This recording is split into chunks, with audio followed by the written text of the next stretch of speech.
if that's really a thing, and I get authorized to do it once, it's pretty much gonna be me sitting there talking shit, like, constantly. This is a public service announcement from C.T. Fletcher. I will not contribute to the pussification of a nation. Get your punk ass out there and work for it, motherfucker. Let's roll.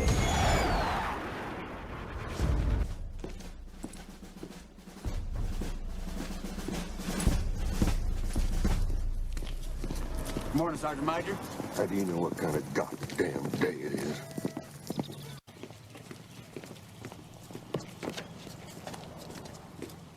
Beautiful morning, Sergeant Major.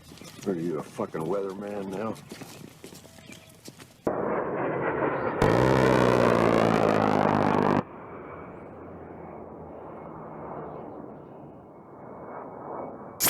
You're listening to Sergeant's Time on WTF Nation Radio.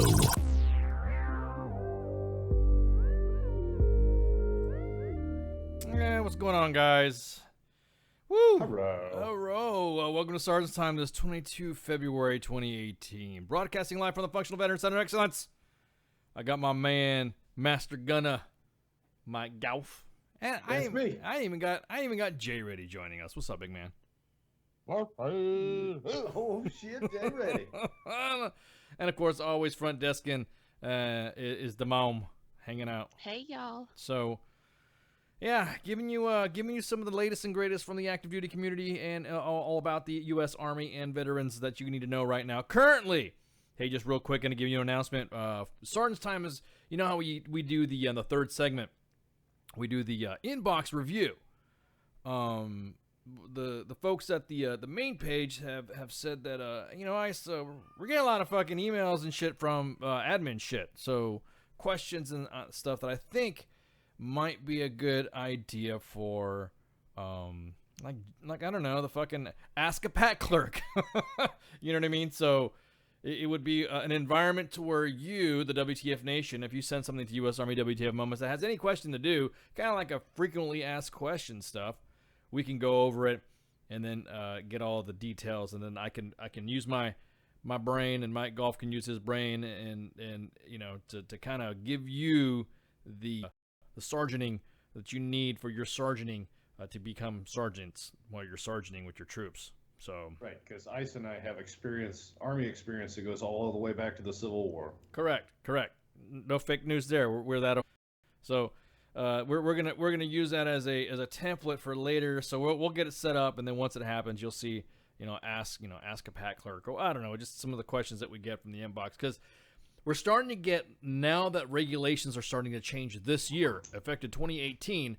There's a lot of regulations that have changed when it comes to promotions. There's a lot of regulations that's to retention. We're going to talk about that in a minute again. There's also specific schooling and also veteran transition stuff that you're going to need if you're getting out, you're getting ready to retire, or just general questions that you may have on, well, we got a policy that just says that we got to do this, we got to do that. We can kind of assist you in that, because lately there's been a lot. Now, look. U.S. Army WTF Moments and WTF Nation Radio have a close combined followership of about 1.5 million, broadcasting over the 5-finger platform Death Punches. Saith the Lord. So it's kind of hard, where we're noticing a trend. Hey, Sarns, you need to talk to your troops. The staff, the staff on WTF Nation Radio and U.S. Army WTF Moments is pretty, they're pretty, it's pretty, I guess you'd say, vast. Right. Yeah, we have a lot of experience. You know what I'm saying? There's a lot of, hello there, children. Hey, what's up, Sandy? We got more stripes than a zebra in this motherfucker. Oh yeah. So much stripes. No shit. So of course the experience that we leverage in the inbox is fine, but we're noticing a trend throughout the Army, being the fact that of the million or so followership that we have, it's disturbing that we're seeing sergeants, junior NCOs, asking questions to me or asking questions to any of the other senior admins in the inbox, And I'm doing radio stuff too, so I'm what do you mean? What are you talking about? I don't know about this shit. And so that's when I'm just coming to realize, we're all starting to realize that the trend is, Sarge, you need to talk to your troops, period. If your soldiers are depending on a fucking Facebook page, don't get me wrong, we will assist, of course. We will never turn a soldier away. But you're just not going to like the outcome. You're just going to, exactly that. If you're asking for help on a Facebook page as a soldier, as a junior NCO, I'm going to guess, either your sergeant or senior NCO platoon sergeant, first sergeant, sergeant major, command sergeant major, had either told you to go pound sand, or they told you to look up Sergeant Major Google, which is wrong answer. We are the spackle that fills the crack that is ineffective or leadership failure. Yeah, totally. Now we just don't come on. Everyone's like, oh, whatever. Blah, blah, blah. Look, we don't come on Sergeant's Time to bash the Army. We actually love the institution and the Army itself. We love it. Love it. But we want to help you. Exactly. And it's help your soldiers. Exactly that. Perfect. Right there on the head. And it's the people that are failing the institution. How about that? Very well put. It is the people. When I first came in, there was this general. His name was, and he had a command sergeant major. This command sergeant major of the Army, when I came in, he was just come in as brand new. His name's Sergeant Major of the Army Kid. I remember him. And he said specifically, and him and General Reimer, remember him, General Reimer? Yep. And they came in and said, soldiers are our credentials. If you have stripes on your chest or on your collar, and you want to know what your job is in the U.S. Army, that is your duty as an NCO in the Army. Your soldiers are your credentials. You're not there to fucking evade a deployment and just worry about going to school and then screwing your fucking troops over. And to break it down kind of Barney style, what he meant by that was your leadership ability and your ability to train your soldiers affects their performance, which in turn writes your NCOER. Well, exactly that. I mean, let's put it this way. You have a soldier that's not doing good in PT and you just happen to be that physical fitness stud, or not. You don't even have to be a physical fitness stud. You just have to be with your soldier, train them up, watch their habits, see what they need to get fit to fight, and you help them get fit to fight. You realize that is the circle of life. That's the circle of life. That's the circle of life. No, I mean, competence is my watchword. She didn't pull that out. Damn. Oh, Lord. The utmost in my mind, accomplishment of my mission and the welfare of my soldiers. Oh, Lord. Oh, I'm sorry. Preach it, brother. Preach. It's a there, baby, right there. It's right. In my watchword. It's right. So saith the Lord. So saith the G-Ready. Yes, sir. Lord, we're going to lead some sergeants tonight, because we know there's sergeants out there that need some help. You will be saved. Your NCOER will reflect. Yes, sir. You don't want to need some improvement when you get that 1-1. Yes, sir. Look, basically what we're basically trying to tell you, Sarge, is that your soldiers are starting to go to the main page on a lot of shit. That is what your, let's put it this way. Soldiers will go where sergeants lead them. If you are in the fucking club and you're worried about fucking, getting your car ready and getting all fucking, going to the gym, looking all good so you can go to the fucking beach and hit the club or do whatever, and your soldiers trying to figure out how to get their uniform squared away for promotion, there's a fucking wrong answer. If you're trying to, worried about, looking good and all you worried about is making sure that you get your finances squared away if there's a pay issue, when one of your soldiers hasn't been paid properly or not been getting separate rats or not, may have not been issued a meal card or probably not been able to get to a fucking DFAC with the way the Army treats DFACs around here, then you're failing. If you are, or in the case of, here's a personal issue for me. Ooh, send it. In the case of my son was issued a meal card and continued to receive separate rats. And nobody identified this until it was a no pay due. Lucky dog. Oh, it finally caught up with him. Oh yeah, all at once. You know what I did as a soldier one time during Christmas break? Uh-oh. What's up? I was brand new to the unit, brand new to the station, and like as soon as I got there, Christmas break went on and nobody knew me, and I didn't even put in for leave, and I took 2 weeks off, and I sat in the barracks, and I should have been at duty the whole time, and I just chilled there. That's fucking awesome. Hey, you played the system and you got away with it. There's nothing wrong with that. Come on, man. I was, when I first joined the Army, we were kind of sitting around, in reception, and I had shown up mid-cycle of another reception pickup. I sat around for a few weeks at, lovely Fort Knox waiting for basic training to start. I mean, they cordoned us off in the reception area, and they still made us do everything else, but, we had guys giving us, and then there was a couple times when there was time for details. Come on, I was private once. Trying to escape out? Yep.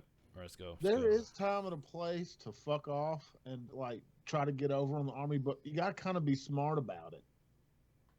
I mean, but don't teach your soldiers that shit, though. I mean, their best time to fuck off is maybe we should have E4. Yeah, maybe we should have said this like for specialist time or something like that, because we're trying to mentor sergeants and we're talking about how we sham. I don't know. There's some shamming ass fucking sergeants out there, man. Yeah, there are. So look, here's the thing. It's soldiers. Like I said before, soldiers are going to go where their sergeants lead them. So if they see you in the fucking club, and they're seeing you out there fucking hitting on fucking chicks that are your fucking troops or within your chain of command, i.e. like you're a platoon sergeant or you're a first sergeant, and you're trying to do, you're trying to woo in the club and shit. Oh yeah. You don't be fucking careful. Your soldier's gonna see that. Or like if you're a 2-star general that's fucking texting a fucking sergeant's wife. Jesus Christ, dude, come on. Dude. Or That's some fucking Navy League shit. or that fucking platoon sergeant texting his soldier's wife, trying to fuck her, and then he gets knocked out in front of battalion formation, and then that soldier gets knocked all the way down. Private J. Reddy. I'd have taken that. Well, I mean, the colonel's like, dude, we're with you. We're with you on this one. We would have done it too, but you did it in front of battalion formation. You're done, son. I'll take my shit. Yeah. That one hurt. Anyway, being an NCO, if you're not in love with it, I'll look at it like this. It's truly, they say you're men. You're guiding men. Let's be honest. You got your onesies and twosies that are up to the test. And up to getting trained. But then you got those fuckheads, they're children. It's really children. Mm-hmm. And they will follow Mother Duck wherever Mother Duck goes. Yep, exactly that. Because here it's sad. Yeah, well, you gotta remember too that a lot of it is you have impressionable kids. There are some soldiers now, and we're gonna. And my whole point of this is that we are now seeing the reflection of society in today's Army. It's always been the case. And it's always been the case. Of course, the Army is supposed to be a cross-section of our culture. It's supposed to be our cross-section of society. But right now, we're kind of seeing the bad of it. Where society nowadays are plagued with one-parent families. So I'm not saying it's bad. I'm just saying, what's up? Do you think that it's truly that way, that society is truly going downhill, or is that our point of view because we're so fucking old? I think... And things aren't the way they were when you and I were growing up and coming up in the Army. Well, here's the thing. The regulations haven't changed. They just recently changed. So the regulations have always been the same. To enter into the military, the regulations have always been the same with a couple of waivers here and there. Right. So basically, it is slowly reflecting. Now, I'm not saying it's a majority of them, but it's just slowly reflecting because we're also getting the best and the brightest too. And I'm talking about just they're smart, they're great soldiers, are coming in, but they just didn't have that parent or that role model, I should say. It could be a parent, it could be a grandmother, it could be a grandfather, it could be anybody. I don't know. Everyone's situation is different. I knew somebody who was a great soldier, still serving today, and is kicking ass and taking names, and his grandparents raised him because his parents were of bad character. Didn't want to raise him, so grandparents raised him up and turned out to be a fine kid. So there's situations like that. So I should say more of a role model. I think the grit's gone. Yeah, that's another thing too. And here's another thing. Currently, it was just been released. Everyone was talking about why is it that we're so short on retention. Approximately right now, 2 million of age individuals that can join the military, which is the target of what? 17 to what's the target age? 17 to 20, 17 to 32. So yeah, actually. Of those kids, 2 million of them are not qualified to join the service. With a plague of problems such as convictions, health issues, obesity, or not having the proper education. Because the army is still the graduating high school or GED high school army. That's never going to change. So it's really hard.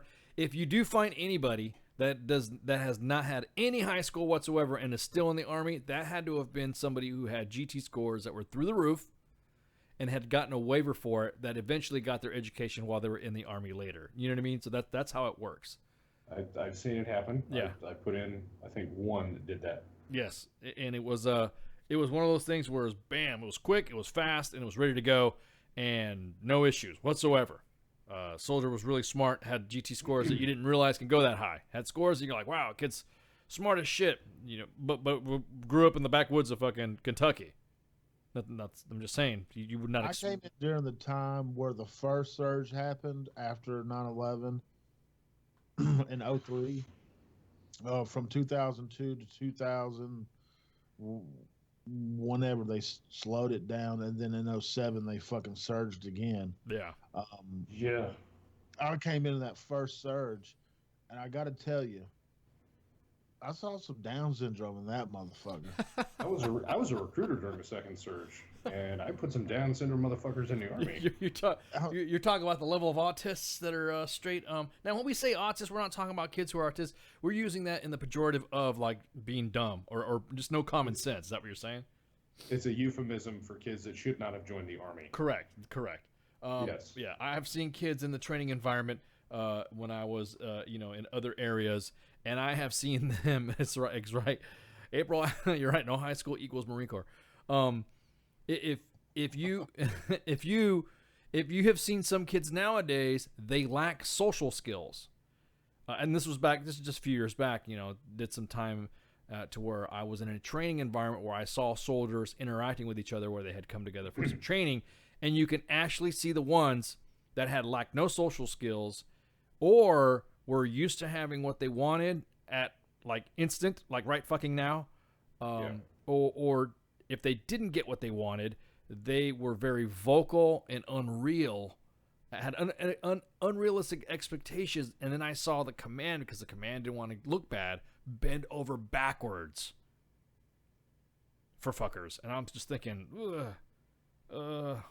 yeah, exactly.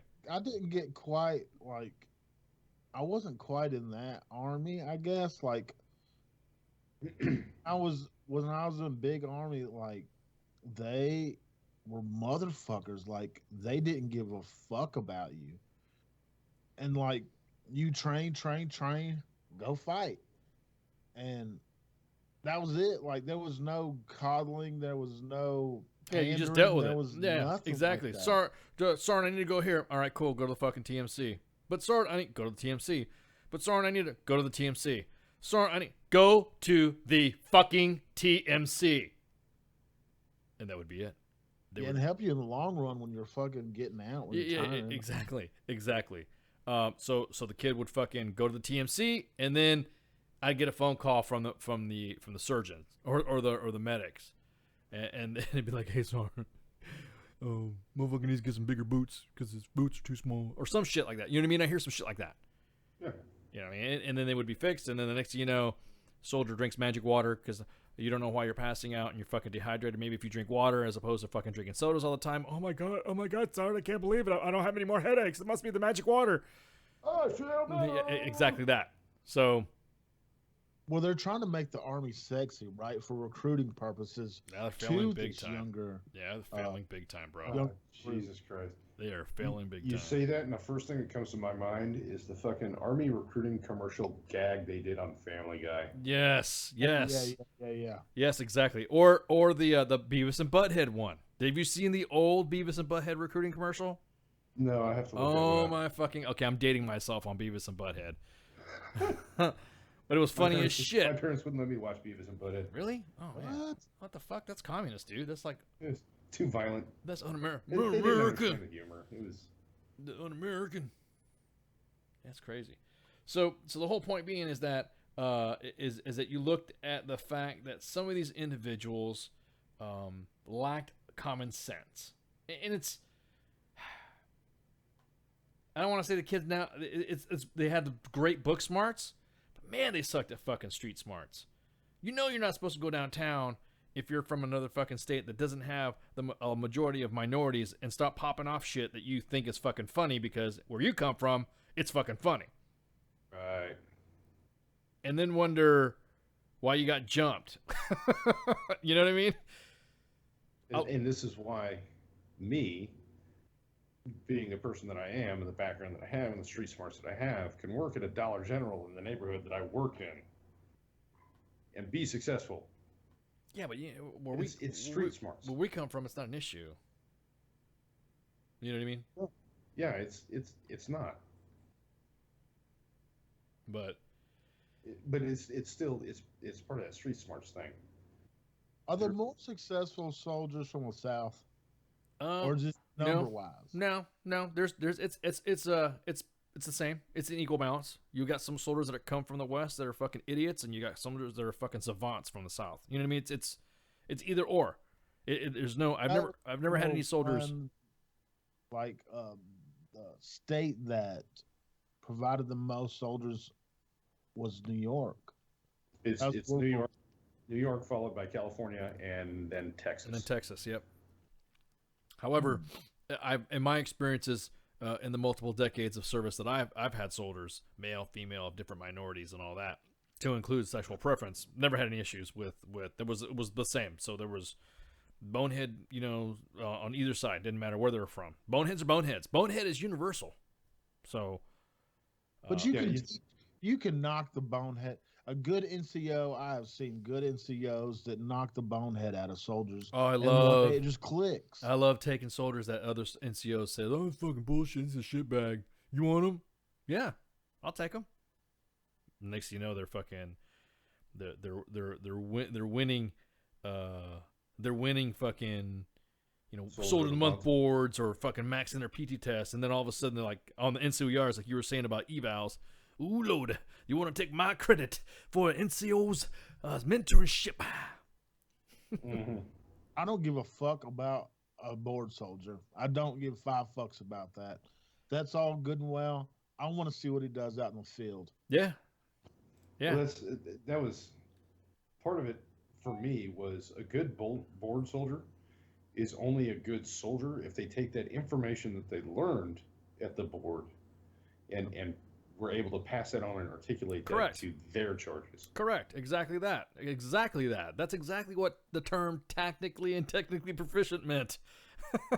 That means you could win Jeopardy all you fucking want. But exactly. If you can't teach somebody else to win Jeopardy, you're fucking worthless. No, exactly. You're totally fucking correct on that.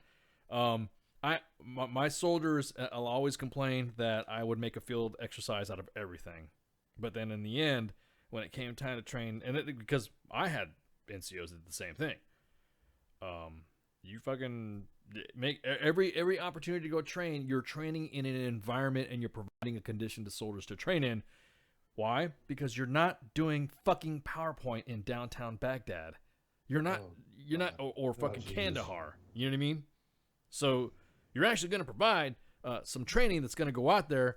I got in trouble one time because I kind of led a convoy through a town and freaked everybody out. But it was fucking fun. Soldiers got to do some urban orienteering with fucking, you see 50 cows running around. Goddamn Jada Helm, motherfuckers freaking out. It was awesome. Fucking martial law. Marshall, here he comes. Good dirty. So, but again, It's one of those things where if you, like you said, Jay Reddy, if you apply yourself as a see the whole point of the meaning of technically proficient and tactically proficient is like exactly what you just said, Mike Off.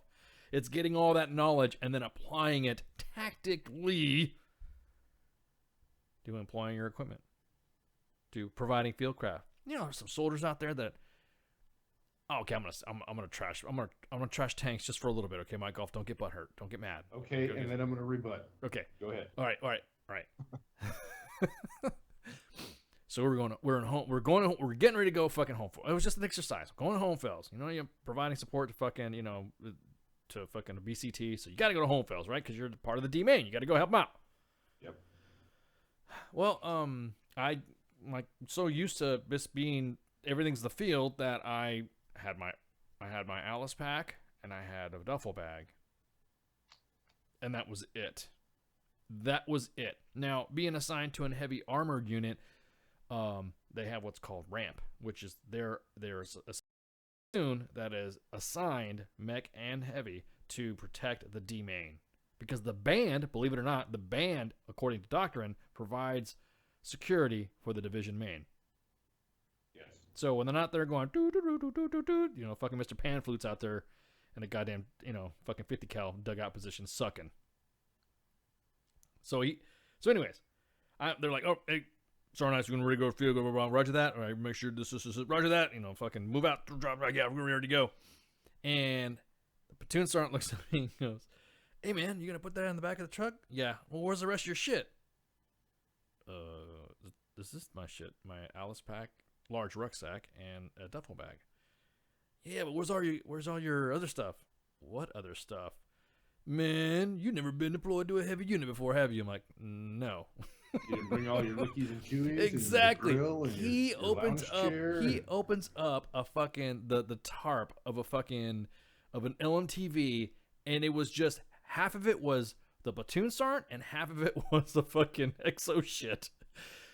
Filled with fucking, it was tough boxes with Xbox in there, fucking tables, chairs, fucking tablecloths, bed shit. I'm like, what's going on here? Well, fuck yeah, dude, we're going camping. exactly that. That's exactly that. Calf man cometh. Hi guys, how you doing? Here's my calf man. Motherfuckers don't even know what a hasty is. No, exact. Oh hell no. And it was my first experience with the unit. And I was like, what the fuck? So I show, I'm thinking they're all and they're laughing at me. Light fighter. Look at him. Hey, ass, where's your purse at? You know what I mean? Well, okay. You were making tankers were making fun of me because all I had was an Alice pack and a fucking duffel bag, and everyone brought their fucking Allied moving van worth of shit, and which is obviously a tank. And then my shit got thrown in the C2V, and that was it. So that was good times because I was riding around. I'm like, oh, this no longer road marching shit. So I'm in the fucking C2V rolling around in a goddamn C2 camper. Okay, I can't really defend that. You're absolutely right. That is what happens. Yeah. That's all I was saying. I had a medical chest, one of those medical chests that I had my Sterno stove in and cartons of cigarettes and Vienna sausages and fucking, my little World War II mess kit and all that. Yeah, that's how we rolled to the field. I just thought it was funny. So it's a $4 million RV is what it is. Exactly. With a really big fucking gun on the front of it. After you eat 72 cans of Viney sausages, oh dude, the 73rd can will kill you dead. Dude, rank stank. Fat. Rank stank in those fucking things, dude. You don't realize, because when you're, like I said, I used to living out of my rucksack, the elements in the wind would blow and fart and everyone would laugh in the fucking field, or you'd go up there and fuck with people who snore. Because you're in the field, you're not supposed to be fucking snoring and shit. How the fuck are you in the army? Well, you fart in a fucking tank after, I don't know, 72 hours of straight man butt in there. Baby wipes don't work no more. No, dude, no.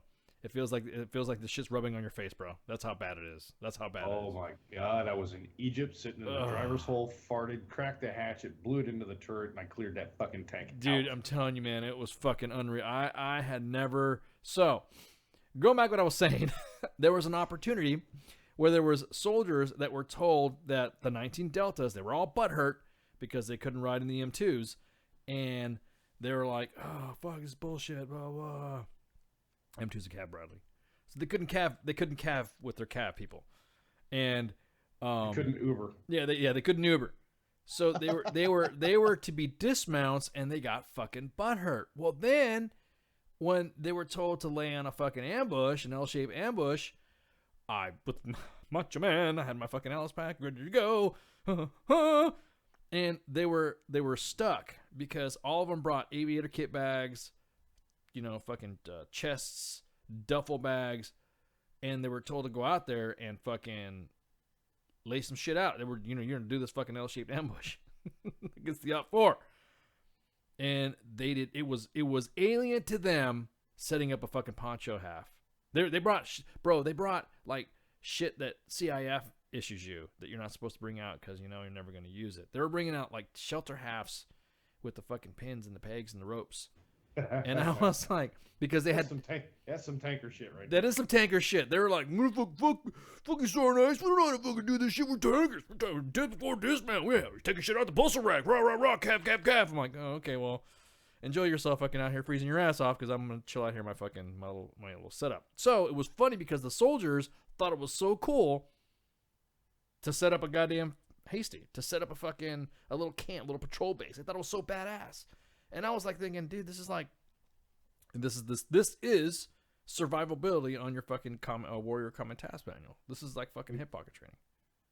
We've become an army of mechanized soldiers, heavy movement, and we've lost a lot of our field craft doing so.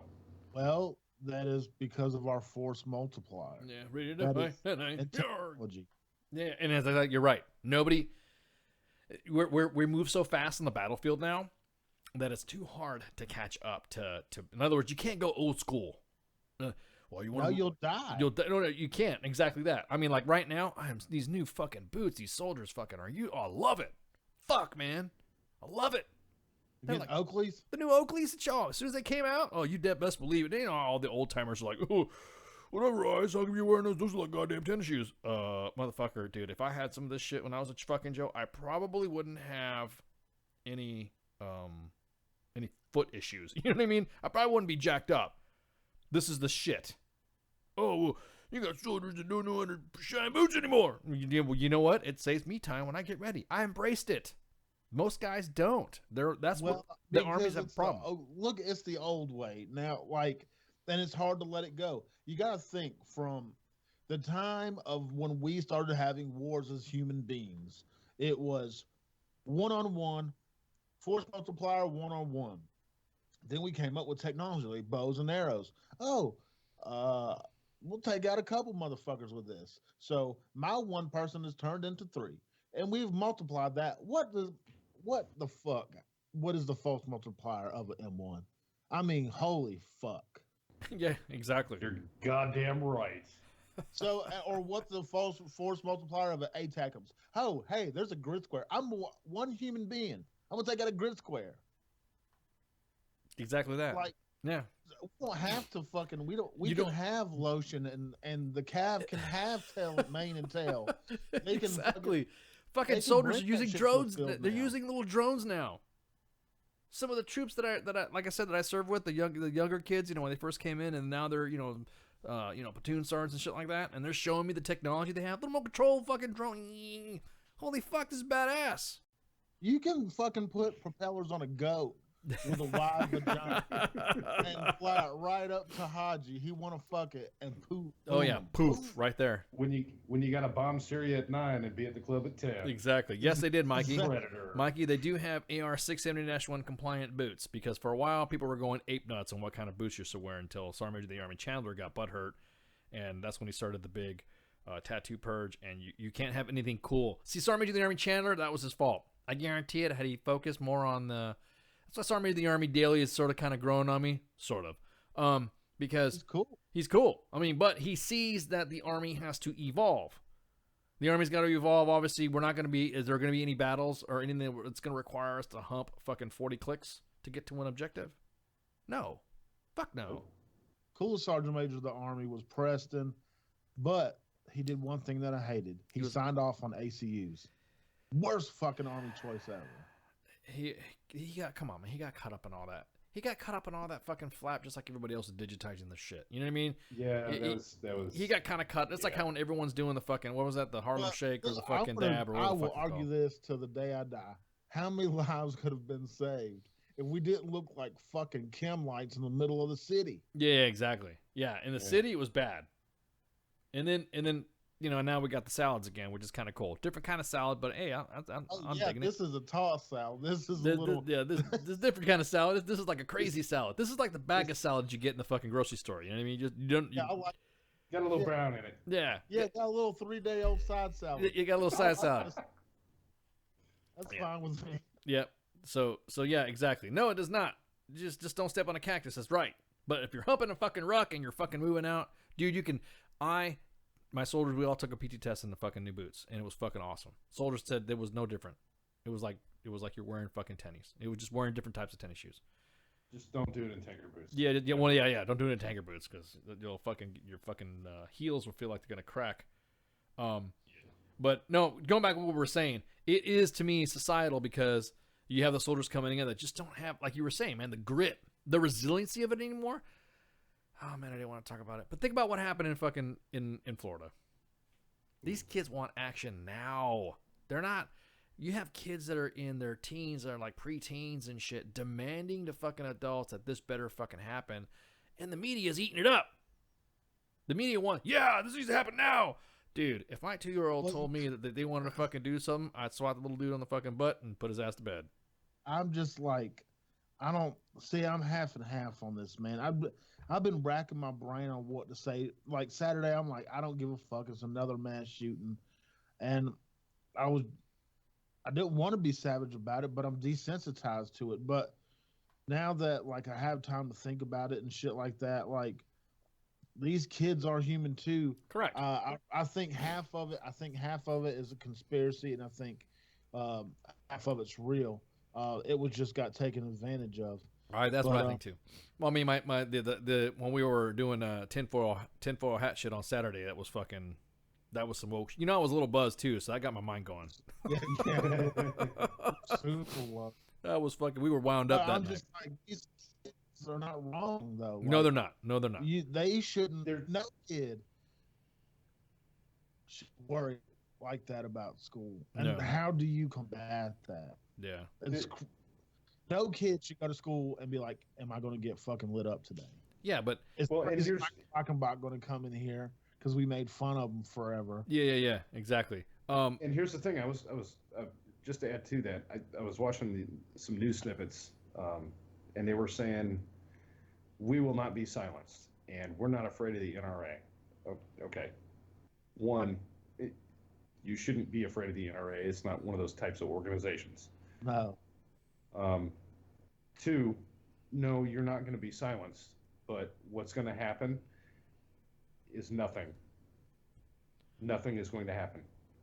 You're gonna raise a whole bunch of stink and eyebrows, and you're going to be on a news feed for a couple of weeks, and then after that, you're going to fade into the background like Columbine and Sandy Hook and San Bernardino, and people are going to forget. And we're not going to talk about the shit anymore. Well, I mean, but what I am seeing though, at least now look, now there was two sides of this that were kind of fucking. I didn't want to talk about it, but might as well fucking talk about it now that we roll into it. You brought it up. It's a societal thing. It's a societal thing. We got to talk about it. You're looking at two sides of it. You're looking at the CNN side, and you're looking at what you saw at the White House. I'll be honest with you. I think you screaming at a bunch of fucking reporters and you screaming at people that really on the I'll be honest with you, on the low end of shit. You're not. I'm not impressed. But when you're at D. Treacy's house and you're getting in his face and telling him you're pissed, I have more admiration and respect for those people there that went as opposed to the other ones. Dude is the fucking man. And so he wasn't giving a shit. He had zero fucks. And he's a Trump supporter, and he told him I'm fucking, and he went off on the president, which is, that to me made more of an impact watching that happen as opposed to watching everybody getting pissed off at Dana Loesch and fucking Marco Rubio down in fucking Florida. I mean, they were just, dude, you know what? I think had there been no cameras, they would have tore those two people apart. Oh, I bet. I'm willing to bet you they probably had security there because they were, man, don't let this fucking shit happen. They're gonna go nuts on these two. Now, it goes to show that the biggest thing when you come into an environment like that, you better know your fucking game, because it just proves a point that politicians, the ones that you vote for, the one that you that talk, your Congress people, think about it. Nancy Pelosi, Marco Rubio, the fucking sheriff down there, they really don't know what the fuck is going on. They don't give a shit. They don't see nothing. But the first person that fucking was able to come on there, and they were hearing fucking D. Treasy, when D. Treasy was talking, D. Treasy was just like, well, fuck it, let's do something about it. Like right then and there.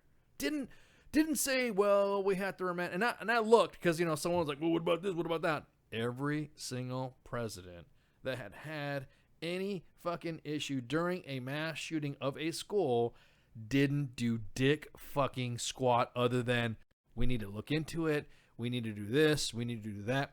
D. Treasy said, well, give me some pointers. What do we need to do? And everyone was like, And then the next thing you know, people were just starting throwing fucking ideas at him. He's like, okay, that's a consideration. That's a consideration. For the last 3 fucking days, that's all he's been doing is taking considerations. You screaming at somebody who works for the NRA, or you screaming at a congressman, or you screaming at a sheriff down in fucking Florida in front of CNN to prop your agenda, to me, isn't helping as much as you screaming at the president. Does that make sense? I mean, that's like screaming at us for the war in Iraq. Exactly that. You need to, I mean, they were savage on it. That's what I'm talking about. Everyone was like, I'm fucking this, I'm pissed, blah, blah, blah. That's what it's all about. I'm pissed, and we need to fix that. He looked Trump in the eyes. Right, exactly. He was doing the pointy. He's like, he was fuck doing Democrats, fuck Republicans. Yeah, he was doing the stiff finger, fucking blah blah blah. I was like, that's what I'm talking about. You're the president. I'm pissed. Do something about it. Let's do something about it now. Let's do something about it. Yeah. So that right there to me was more impressive, and gained, I guess you would say, like the grit you were talking about, Jay Reddy. That gave me more of these guys are they're not screaming, because everybody that I've seen so far that has been portrayed on all sides of the fucking media is the screaming kids down in fucking Florida. They remind me of the guys that got pissed off because Trump won and they're screaming in the fucking streets. They look like they're going back to that route. Again, they're going back to that route. Hey, you screaming at the president? More props to you. Whether I voted him for not, you sat there and screamed at the president of the United States, and he took it. Okay. You know what I mean? You're right. If somebody, exactly, he was generally listening. He was looking. Had you done that to Obama, had you done that to W, had you done that to Clinton, had you done that to the other Bush, no, you wouldn't have the opportunity. You'd have been thrown out. You'd have been shushed. You would have been shushed. You'd have been told, quiet, get him out of here. Never been there. Yeah. He was the first one that called him up. He is the first sitting president that said, okay, fine, fuck it. You want to talk about it? Let's come up. Come on and talk to me. And everyone was like, But you know what? He was on his game, because he was fucking... It was funny is that... you notice when he was talking to some of his people in his cabinet, he was cutting them off when he had the little round table. I think it was today or yesterday. He had the round table. He was cutting people from his cabinet off and paying attention to the people that were saying smart shit. Well, we can't do this, but we can't do that. How about we do this? No, I don't like the way that sounds. Like right then and fucking there. Right then and there. Have you seen his the notes that I think I can't remember if it was, where did I see that shit at? Anyway. Oh, they were talking about his talking points, what he was going to talk about. Right, raising the minimum age requirement up to 21 to purchase any firearm, not just handguns. Yeah. Well, fuck it. You know what? Since we're going to talk, since the Constitution and the amendments are what we are sworn to protect, then we can fucking talk about it on the second break. How about that? Good idea. I like it. Because I think the Constitution. So WTF Nation, you guys. Just arm yourselves for the second for the second segment. Normally we always have a guest or we have a big topic to talk about. I was just gonna fucking freeball it tonight and just fucking go off on some little subjects. I was gonna go off my note card. Let me go grab my copy of the Federalist Papers. Yeah, you know what I mean? Just go fucking whatever. So you guys, what you want to do, so we're going to talk about all the constitutional stuff and all the amendments. We're going to talk about all the stuff that's going to get everybody piped the fuck up, because as soldiers, what do? We swear and defend and, you know, protect the Constitution, you know, against enemies, foreign and domestic, right? So Yes. that is our lane, I guess you would say. But we look at it way different, man, because we're sheepdog. And this is a hard distinction, and it sounds conceited as fuck. We are a different fucking mindset when it comes to this, because we're educated on the fucking matter, and we're educated on weapons. We're educated on use of them. We're everybody else, the other 99% of America, or I can't say all 99%. The herd that we protect, you know, they think can't we're see it like us. They think we're the lowest of the low and can't beat dudes with robes and chanclas. Simón, ese, anda pues. But when the shit hits the fucking fan over here, I'm just saying, I mean, it's going to hit the fan. Yeah, it is. So They're going to look at us like, well, you gave a gun away. yeah, exactly.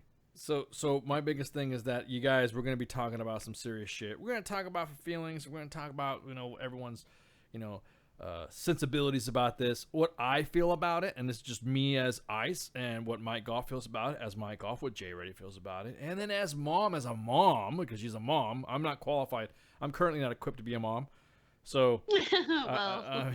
you know what I mean? So or find other moms for me to. Anyway, so we'll I'll made a note of that.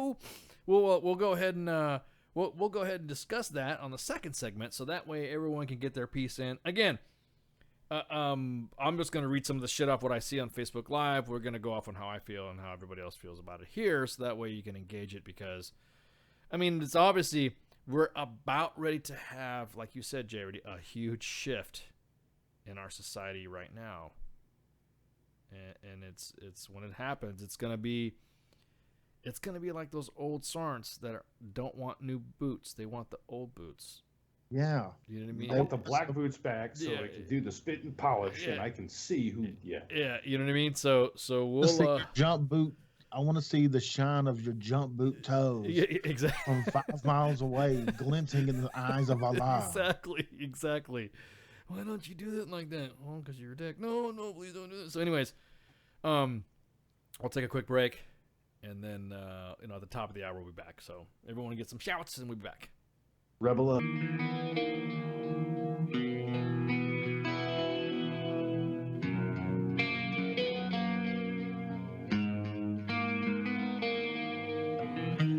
Hungry for another taste. You stumble around the time you waste, and your table's overturned. Sooner or later you crash, then you burn. I think I wanna die tomorrow. Are you gonna be with me? I think I wanna die tomorrow, 'cause I'm out of time and I'm out of my mind. Simple ways come and go.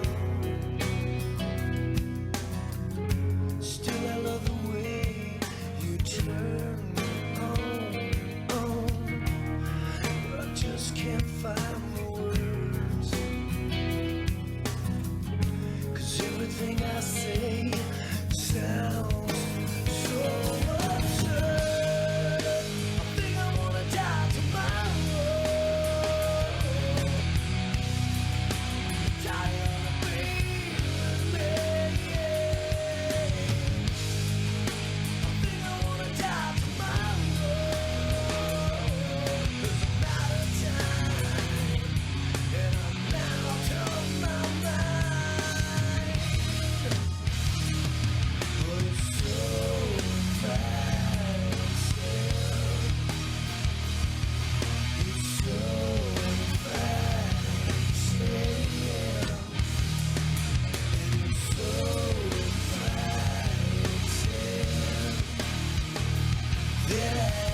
Well, it definitely is all about the visuals, although pretty sure it's illegal.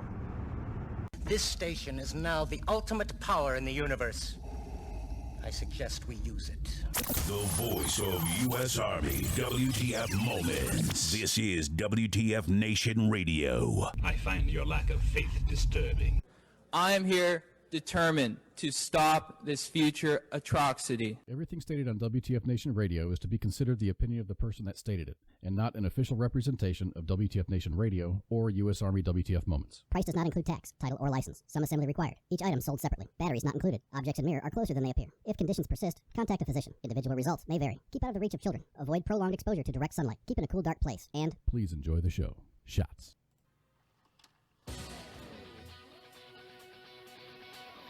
In Operation Helping Hand, we used heavy metal to scare the enemy, and we did more than just scare them.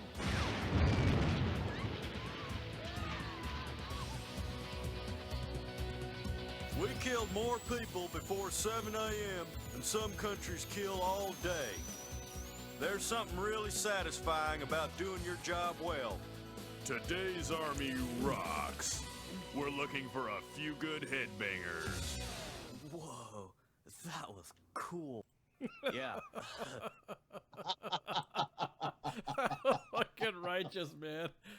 Oh, man. Okay, so, as promised, we're going to be bringing up... Where was that dude when I was joining? I know, man. In Operation Helping Hand, we use heavy metal. No, that wasn't me. That was an actual. The quota is. You know what? Is that like 25 cents? 25 cents. Classic. Go to the Armor Recruitment video for Beavis and Butthead on YouTube. You can find it. Copyright, whatever. Free, fair use. Act of 2008. We will use it for whatever, for purely educational purposes, and that's what we were talking about earlier. So, anyways, Brock, bringing you back to segment 2, second hour of Sergeant's Time, broadcasting live from the Functional Veteran Center of Excellence. Myself, Ice, Mike Gauth, Jerry, and Maoma. So here's the deal. What's up, Jim Jam? So we're providing you entertainment also on Twitter. So if you are a follower on Twitter, you done gotten blasted on here. So hopefully Twitter won't ban our WTF Nation Radio Twitter account when we're dropping all this shit and all this other stuff. So let's move into the dirt. So first off, real quick, I just want to say that the sheriff, the freaking resource officer, who never went into the building while the shooting was happening, has resigned. So here's what we're finding out about this case. This is just kind of not really breaking, just kind of like slowly coming out. So about a week after, obviously, since the event, school campus cop heard the gunfire, rushed to the building, but never went inside, instead waiting outside for another 4 agonizing minutes as fucking crews continued the slaughter. So there you go. He waited outside for 4 agonizing minutes, and the shooting lasted 6. 6. He's the fucking sheriff of Nottingham. So obviously the deputy is being investigated in a report that crews had fallen, whatever. So my point being, there's your first set for the condition of the story.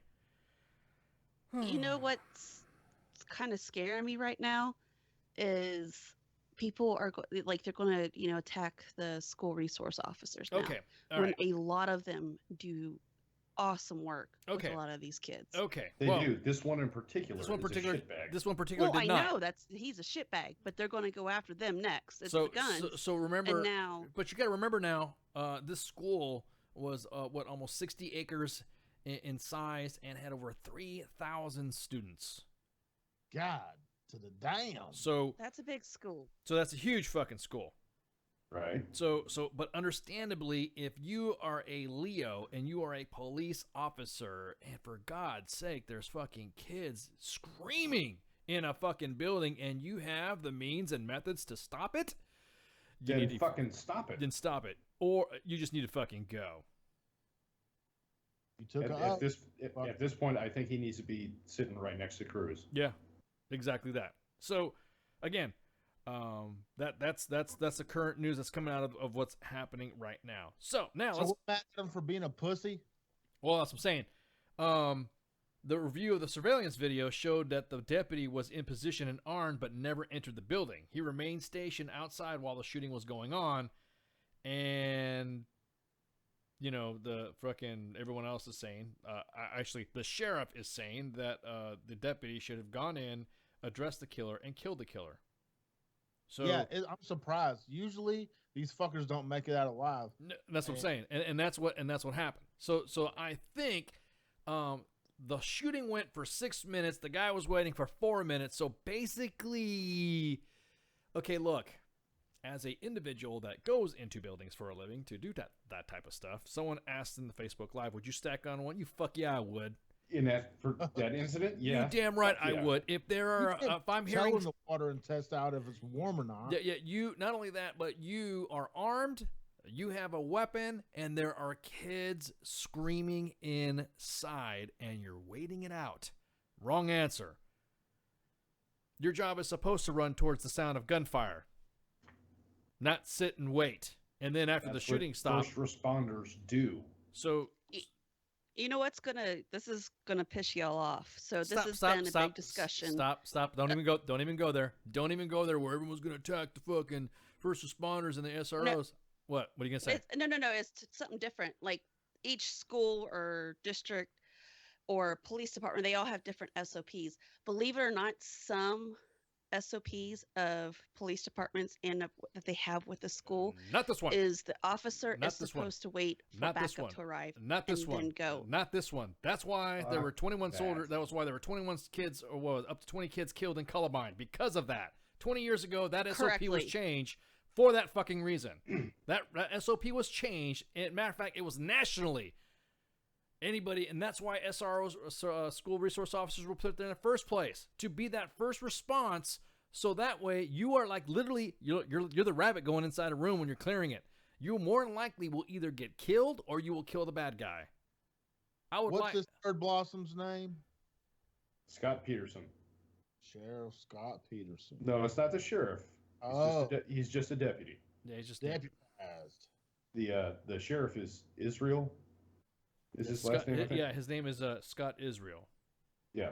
So Scott Israel is the sheriff. Scott Peterson is the SRO that waited for 4 minutes. Yes. So do not. I don't care any fucking defense. If you are there, here's the way I see it. I see kids like I would see money being transferred in an armored car. They're precious cargo. They are. If you are a Leo, if you're a police officer, they are your sensitive items. If you are charged to protect the school, you don't go out for a break. You don't go whatever. Dude, I don't care if you're taking a if you're taking a shit, you call for somebody to come over here to replace you while you're taking a shit, so that way the watch can be maintained. So I'm an Aquarius, and I'll still go in there. I'd have gone in there and just well, that's the point. I would, if I was on the toilet and I hear some gunshots. Sorry, kid, you're gonna have to see me in my drawers. I'm busting some caps. You better be going to a firefight like that kid in fucking Afghanistan wearing them yes or those pink heart boxers. He was wearing pink heart boxers, flip flops, and he just put his helmet and his freaking vest on and started lighting them up, lighting mortars and lighting the fucking 240 up. So everyone's talking about. Here's my thing. I was kind of thinking maybe everybody was hard in the SRO, because of the size of the school, until that report just came out. I'm thinking the guy was like walking around the perimeter and he was running to get to the scene. That's probably why it took him so long to get there. That's the shit that I'm thinking about. But most SROs are posted usually central in the school, and they're required to be central, and then they kind of rove around a little bit while class is in session to make sure there's no stragglers, no fucking unauthorized personnel running around there. So that's just, I'm just giving you an update of what's been going on that has to do with this, because I think personally that exactly that. Not to be confused with the other Scott Peterson and San Quentin who killed Lacey Peterson. So again, it is one of those things that suck on a lot of shit. April, you got a good point. I was just about ready to say that. School cooperations, and I asked this question as well. I didn't know that, and this is what happened after Columbine, that the federal government appropriated funds for schools to have SROs and get their security plans squared away. I didn't know this. Yeah, but they're hiring top flight security of the world, Craig. No, man. No, we got to get a good football team. I want the best football team, because football. Saturday Night Lights or Friday Night Lights, where the fuck that movie is. You got to get football. It's football. Complacent, dude. They get fucking when it comes to that. Okay, let's say, fucking Pedal High School over here, never had a school shooting, not now once. And you get some money in, it's just sitting in this fund. You hire your RSOs, you do. Nothing fucking ever happens. Time goes by, and the fucking RSO's ability just goes down. Well, actually, that I do know in Mississippi, they hire straight from the police department, so it's a fucking straight up cop that's at the schools, and they rotate, but they got money. That's not the point. Oh, well, I know. I mean, they keep them high, dude. I guarantee you now.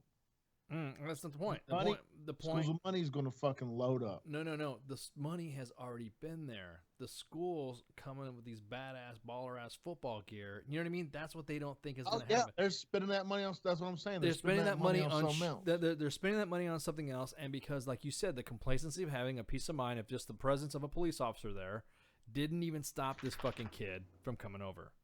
Didn't even stop the kid. Think about it. And one big fat top flight security for 3,000 students. Yeah. That's a little bit of. I mean, that's ironic because that's math and that's school. Yeah. Yeah. So and he was a spineless bastard to boot. Yeah, and he wasn't the. And if you're from out west, cops over there are trigger happy. They will. Yeah. They'll shoot you for everything. That's why anybody, doesn't matter what color you are, if you better have your finger spread doing the goddamn Vulcan salute symbol or some shit when you're fucking walking up to a cop with your finger spread.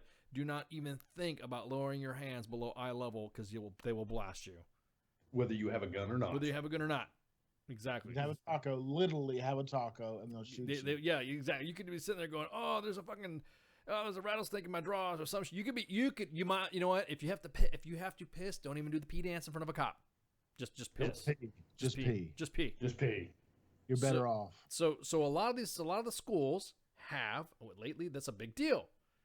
The big deal is to get the fucking. So I want to know where that money went. So let's go back to what we were talking about, the discussions of the D. Treasy and then the town hall down in Florida happened. So here is what.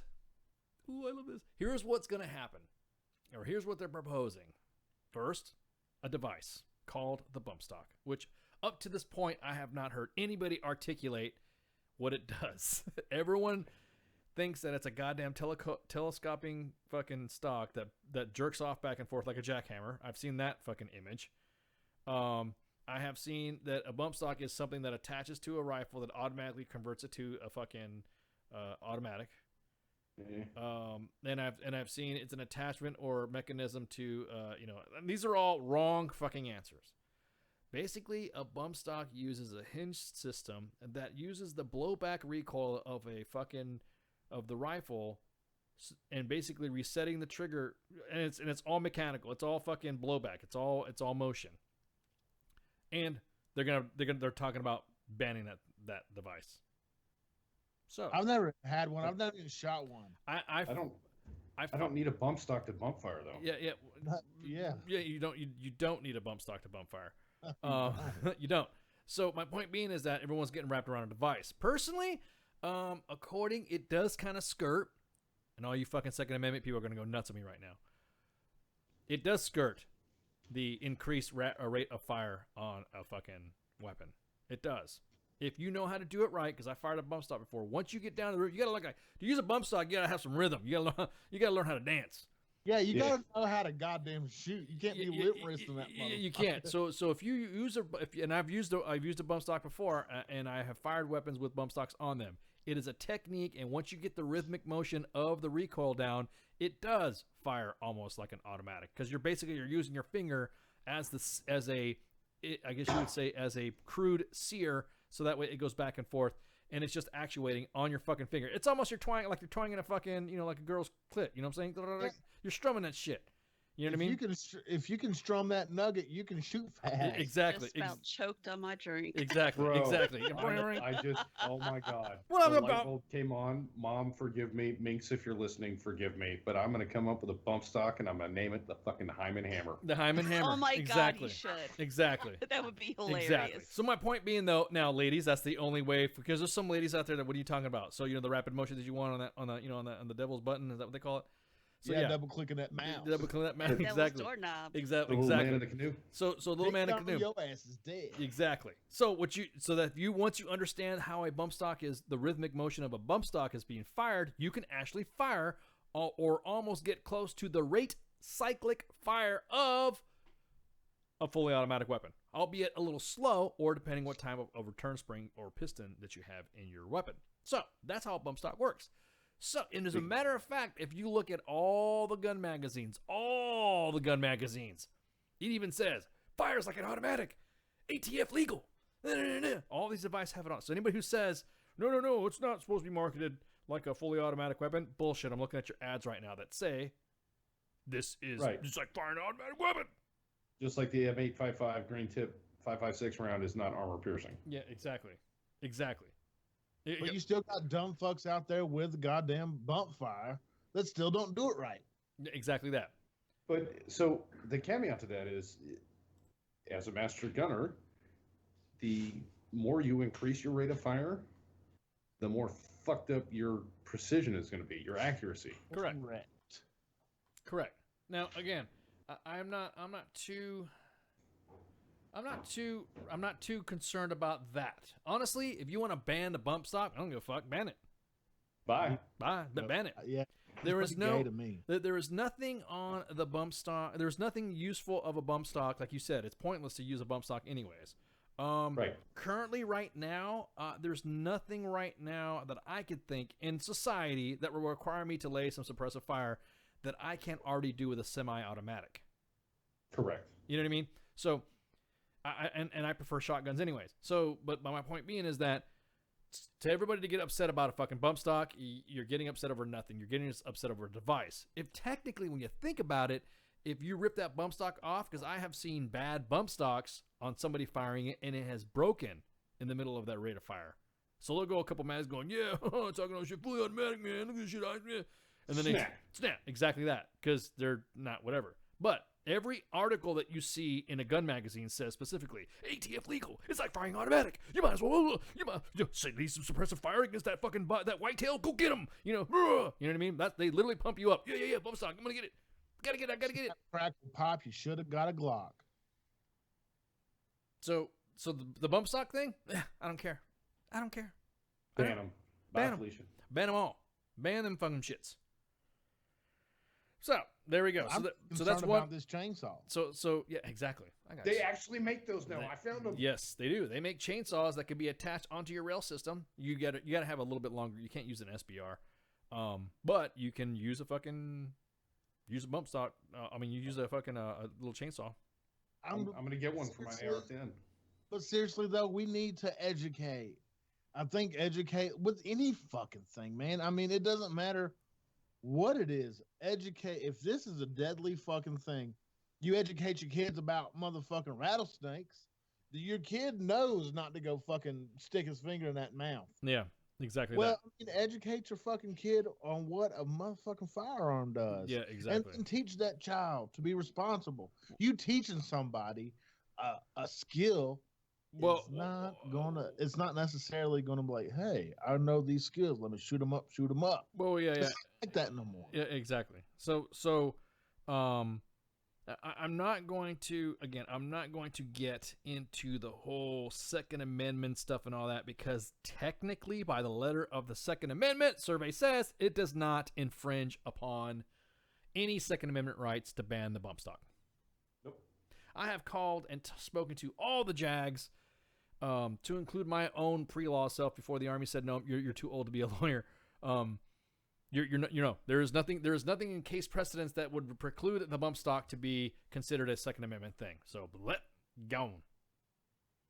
The right of the people to keep and bear arms shall not be infringed. So not arms, parts, and accessories. Yeah. So There's a great TED Talks, and I think it's like a Norwegian. It's one of our allies, the general, and he says everybody has tools, and you use your powers for good. You have a writer's tool is his pen, a baker's tool or a cook's tool is the ingredients or whatever the fuck they use for the tool. Yeah. And there's tools for every occupation. A soldier's tool is a rifle. Yeah. Well, hang on. We're still covering on the other stuff. That you're putting the fucking cart before the horse there, Jerry. No pun intended. Slow roll. So putting the magazine in before the bullets, man. Yeah, exactly. You're locking and loading before the barrel's put on there. So we're gonna be using a lot of gun anecdotes, anyways. My point being is that I'm just discussing again. This segment's gonna be discussing what was discussed today and yesterday of all the little town halls and all this other bullshit. Okay, so that was proposed. Proposed was that the banning of bump stocks, because technically, when you think about the spirit, any device that increases the cyclic rate of a weapon, which is increasing the rate of fire, close to automatic or closest to automatic, does render it a device. That is a device that makes it what? Even though technically it's not really using a mechanical change to the weapon itself. It is using the action. Most weapons that are blowback action, like a 45, that's a blowback pistol. There are M9. There are fully a Glock is a blowback pistol. It is it's an automatic. I guess you would say it's a device to make it automatic. This is the way it is. Like I said, I got finger rhythm, and yes, when I fired a bump stock, holy shit! I even asked myself, I'm like, is it legal or some shit? You know, I had my buddies go, hell yeah, man, it's ATF legal. You know what I mean? They're like ready to go. Let's do it. So fuck Fire yeah. that shit off as fast as you can. Yeah, exactly. I was like, pretty badass. That's pretty cool. But then another rifle that I saw while we were fucking shooting shit, the bump stock broke, and they were like, oh, everyone was laughing it off, but the bump stock that he had was the kind that, anyways, my point being is that I'm not going to here to talk about the different types of manufactured bump stocks. To me, I say, and this is just me, I don't think it's an issue. Ban it. I second that. Here. So saith the ready. Lord. So anybody in exactly that cause, anybody that I know, I really fucking I saw a bump stock on a rifle it was a precision rifle, and I said, that's a precision rifle, why do you have a bump stock on it? Oh, increase rate of fire. Yeah, but you live in there's no, aside from zombies that they could probably possibly coming and where you're at right now, there's really no need for it. Is there really a need for it? I mean, I actually am better accurate with, obviously, in its own properties, a semi-automatic weapon anyway. So, well, these dependents are coming out of the woodwork. Gotta get them. That's like putting a fucking LS motor in a Pinto. Yeah, whatever. So with 4-ball tires. So exactly. So we've laughed at the bump stock. Now let's get to some of the meat and potatoes of what some of the issues they're talking about. Now, the second thing they're talking about is the raising of the ownership of a rifle. Doesn't matter if it's an assault, or it doesn't matter if it is a carbine, or it doesn't matter if it's because that's the proper name for it, it's a carbine. The proper name for a carbine or a shotgun or whatever, they want to raise the age limit to 21. Agreed. So the way I see it, you can't drink when you're until you're 21. You have to have some level of responsibility as a 21-year-old when you're drinking, right? That is what they considered the more responsible age to do it. And since guns have always been in my house anyways, as in like in my family, I've never been in a house when I was growing up that did not have a gun in it. So had I been 18 and the age of owning a weapon is 21, it didn't matter. But we didn't grow up in the world of pussies. Yeah. So we were talking. We had education. Yeah, exactly. So the thing is I'm kind of, here's the thing. Here's where I have the issue with it. My only issue with raising the age to 21, and here's why I think it's an issue. It starts a slippery slope, Because then they're going to look at other amendments in the Constitution to see if you are going to have an age limit for whatever rights that you have. So the First Amendment, which WTF Nation Radio, U.S. Army, WTF Moments would love to fucking blast out. We are the First Amendment. Freedom of speech, right? Freedom of speech. So, we going to raise the age limit to practice free speech at 21? There's no age limit. There is no. Is there? Is there? Are we going to for the right of searches and seizure? Are we going to raise that to 21? Are we going to raise the Fifth Amendment? Are we going to raise that to the age of 21 as well? So that means anybody who has can rule it with impunity at age of 21 to tell you. Now here's the thing that goes into the big argument that everyone likes fucking going into. Every other right, because I'm just like y'all. I'm a constitutionalist, but I'm also common sense. We also have to get with the fucking times and all that shit. So you have the Second Amendment. You have the right to bear arms cannot be infringed to keep a well-regulated mission. Got it. Bam. Look, since we have statistically proven that fucking 18 and 19-year-old kids cannot handle a fucking weapon.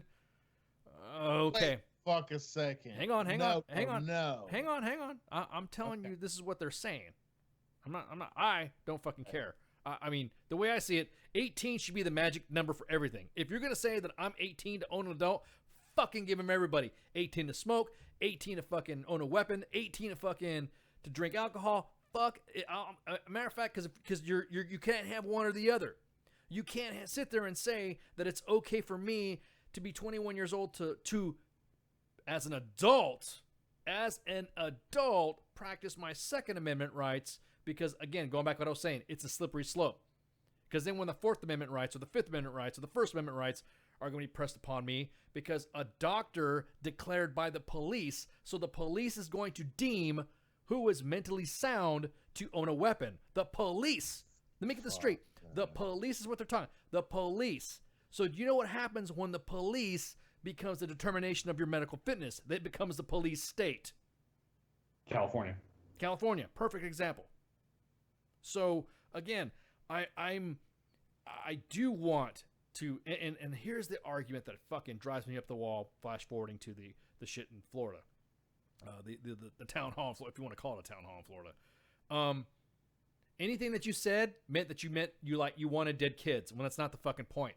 Because everybody was looking for everything to blame but themselves. It's tribalism.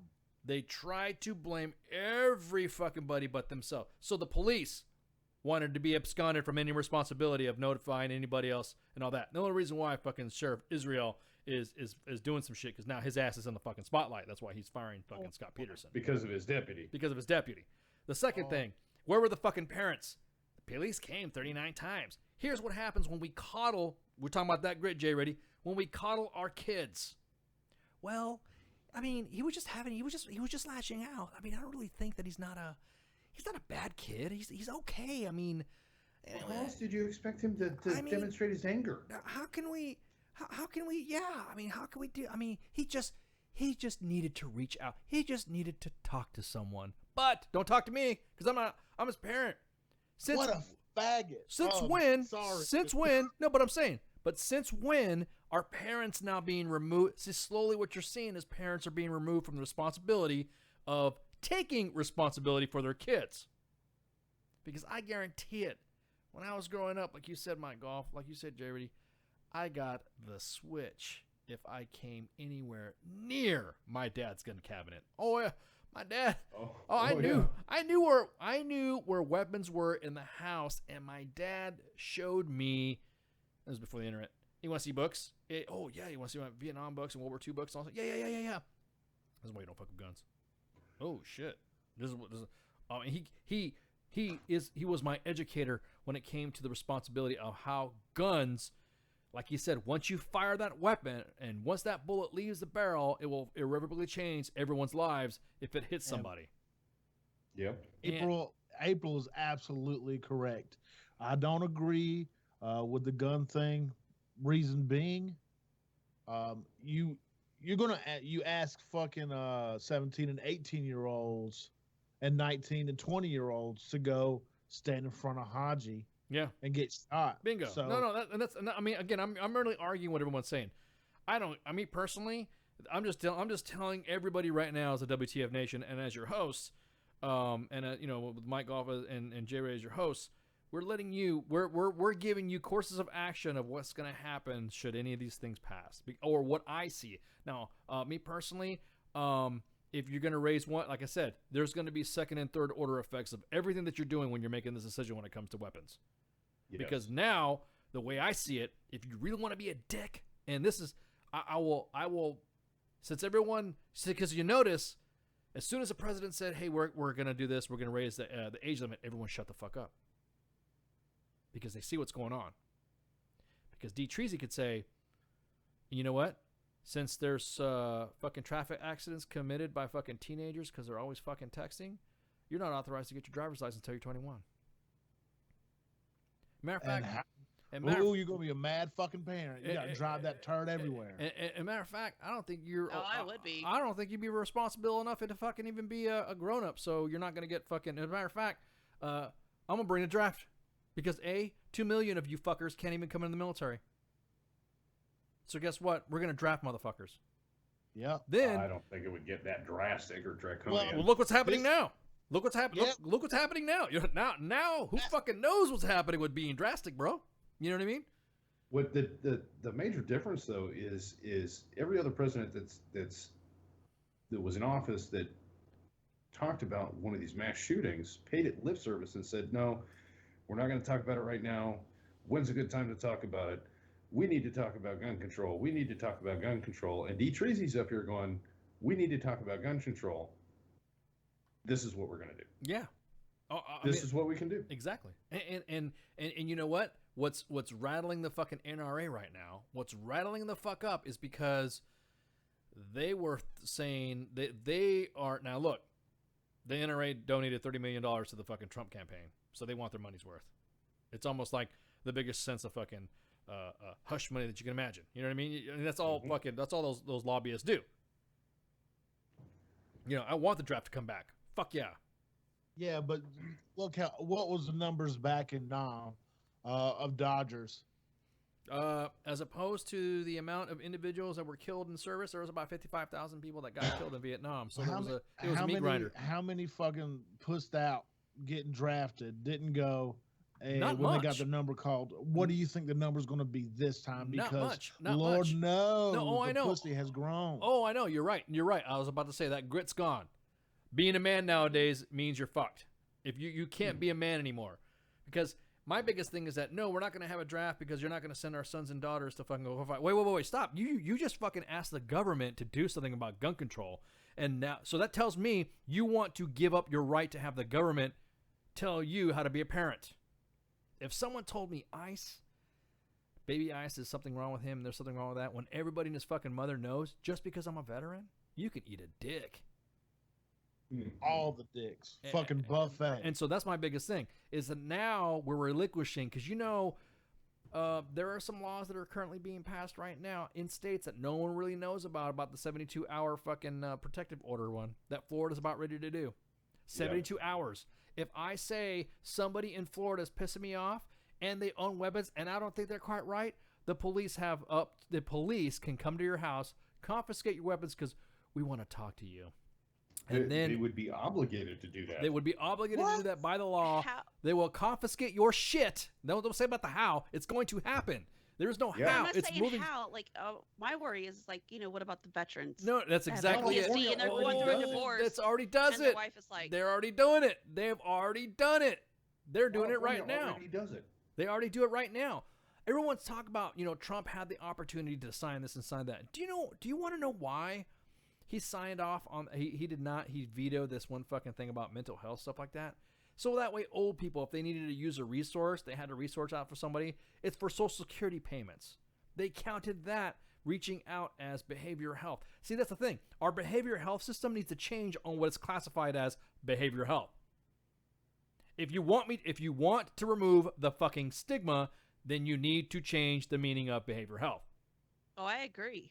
So if you already have to go to a firearms class to make sure you're fucking cognitive. Well, and that's what I'm saying. I mean, when I get out and the VA wants to run through my shit, they're gonna be like, "Oh, you've had anything else?" Because currently there are certain states that if you've had TBI, they will look at you and flag you as possible future behavioral health issues when you get older. Well, they have a case of LMB in my case. Good to You know know. what a case of LMB is? They can lick my balls. So you have to be careful when and me personally, I don't give a fuck. I mean, you can try to get this other shit. You can try to take my shit if you want. Just like I said, whatever. Anyways, they'll never do it. There's so many. There's so many guns in the world right in the U.S. right now. There's over like 2 million. There's like for every that's why Japan didn't fucking invade us because there's a weapon behind every blade of grass. So going back to what I was saying. in my bedroom. I have sizable amounts. Would you do it? Like, seriously, would you do it? What? If they came knocking on your door and said, oh, Susie Lou Who said Ice and Mike Golf, they're a little bit crazy. And they're like, gentlemen, we need your weapons. Nope. You got a warrant? Would you lock and load? You got a warrant? You got a warrant. You better have some fucking paperwork. You better have some papers. If you have a warrant to come in, if you have it, and first off, you got to find the motherfuckers too. April said earlier, lock them up. If you teach your kids the responsibility of weapons use, like my dad did, we had weapons all over the fucking house. If there was a battle drill going on, because where we lived on a ranch, if there was an issue or there was something going on and you need to go get a weapon, hell, me and my little brother used to go play in the fucking orchards with weapons. We'd have them slung on our backs. Yeah. But we're trying, dissecting this fucking kid. We're different. Okay. The way let's dissect this kid. Everybody's different. Yeah, let's dissect this kid. So this kid was a fucking a troublesome kid. He was up for adoption. A friend of his took him into his house, and was called to the scene of the house for violent outbursts and all that for at least 29 times, 30 times, or something like that, over 20 times. Okay. Yeah.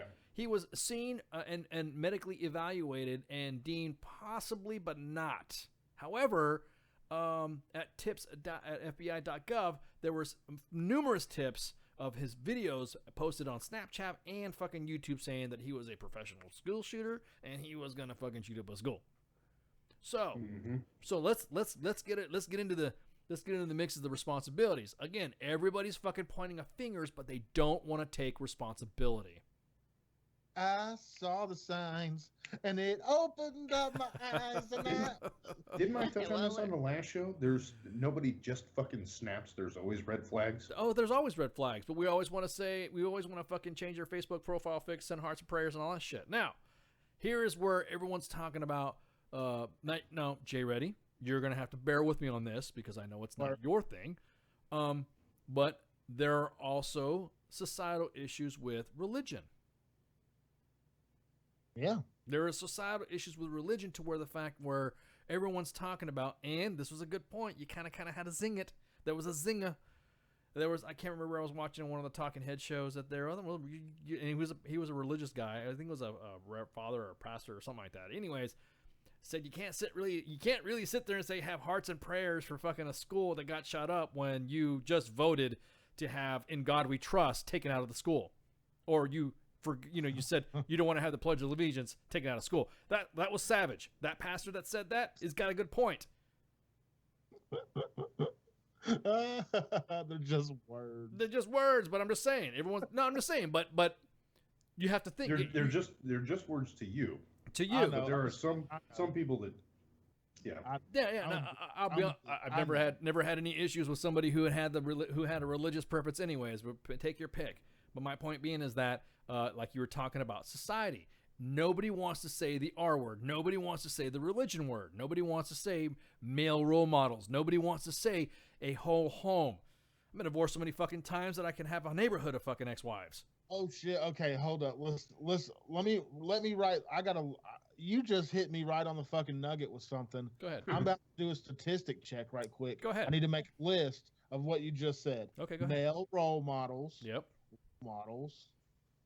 What else did you say? Religion. Religion. Yep. What else? These kids are lacking. Well, we're talking about in the male role models, male role model, yeah, parenting, whatever you want to fucking say it. Both parents in the house. Effective parenting. Effective parenting, whatever you want to call it. Because I have been the father of stepkids. Whatever. Now they're all older, but they're all successful. If that makes any sense, you know what I mean? They're in the military. Yeah. They're a productive member of society. They don't fucking and yes, religion was in our house, but we didn't overtly say it because we didn't want to sound gay. Does that make sense? You know what I mean? You don't want. Yes. You're raising boys. You want to raise boys. You want to raise boys, and you don't want to sound like you're a fucking puss, right? So, blah blah blah, and then love you, Dad. I love you too. You know what I mean? If you want to pray to Jesus and it makes you feel good, hey, you do you, boo. I'm not hating on you. I'm just talking shit because I'm a turd. But yeah. Let's be honest. You do what you do. I don't give a fuck. No, but what I'm saying though, if you do what you do, like J Ready, you are not. Let's speak. Nobody really knows what my religious or political background is because I don't push it on anybody. I don't say anything in it. Just like the comment we had in the office when I said, when Billy Graham died, and you said that stadium preachers are fucking scam artists, no different than a entertainer. They're doing the same shit. They're rallying up masses, getting their message across, yada yada yada. Does that make sense? So so the way I see it is that, but I don't judge you because you were a good person. You were raised to some value to where I can look at you, J Ready, and say, hey bro, I need some help with some shit. And you were like, well, let's do it. And then we go fucking do it. You know what I mean? I need your help. You got your back. Yeah, I'm not going to do it because I wasn't raised by my dad. Yeah, exactly. Or you're not going to say, yeah, exactly. Oh, you believe in God and I don't. So, load it. I'm going to go talk to the owl to tell you to fuck off. You're not going to do that. Jesus didn't give me a sign to tell me to do this. Yeah, exactly. So that's one of the things that's been taken out. Now, I'm going to tell you right now of a man. I'm tired of women fucking. No one is saying this word right now. This is the cusp. Okay, you even had a grown man who carries a pistol with 4 stars on his collar, called the fucking sheriff, saying, "This is your fault too. Well, how come this and how come that? And you don't love these kids." And I'm thinking, motherfucker, you got the tips. Motherfucker, you knew about this. You knew this motherfucker had some issues. You knew. This is all fucking political. You jumped on the political bandwagon because in Florida, sheriffs are fucking elected. And you got to get that paper. You want to be elected again. Now, this is why I saw the disconnect in the town hall in Florida. Marco Rubio, you could totally tell. Those fucking elected officials, man, these kids, I'll be honest with you, I love the fire and vinegar, the fire and vigor of our youth. Yeah. They want to fucking rise up and do some shit. Damn right. Go ahead. Make sure you fucking, when you turn 18, you fucking make a difference and vote. That's what I'm talking about. You go do that. 26th Amendment. You get to vote when you're 18. Exactly that. 69% of families live with both parents. 69%. 69%. That's it. That's in most, like a lot. That's a big percentage, but that's a huge percentage of single parent families. Well, huge percentage. Again, going back to what I was saying. If you have had a positive role model in your family, because again, there can be some guy there. I know some. I mean, shit. We have some people that are in our staff. We have people that we've had on guests that they had a strong role model that raised them right, knowing that they had to raise them as a man. Mm-hmm. My mom. I had a single mom. I never had a daddy. Well, what I'm saying though, but you were raised as a man, right? You had responsibility. My mom was my mom and daddy. Well, I mean, my point being though is that she raised you to be a man. You know what I mean? She raised you to be a man and not be some little fucking kid who was all fucking butthurt about something, didn't get accepted by a bunch of fucking friends and all that. Now, the whole system failed in this kid's case anyways. Because that was another issue. Mental health. I keep saying this all the fucking time. It's almost like, man, me and you, J Ready and Mike Goff, we just foretell shit. Yep. Our mental health system blows. When even Trump said that. I didn't fucking know we didn't have any. We didn't. I didn't know we had any mental health. We closed them all down. I'm thinking, holy shit, yeah, you're right. I will prophesize that our mental health systems blow dogs for quarters. Yeah, because we used to fucking take, like, if there was just some family members that you could take, because, like, I'll be honest with you, growing up, You had fucking, and don't take this the wrong way. I'm using pure hyperbole and fucking straight callousness the way I am because I'm an asshole.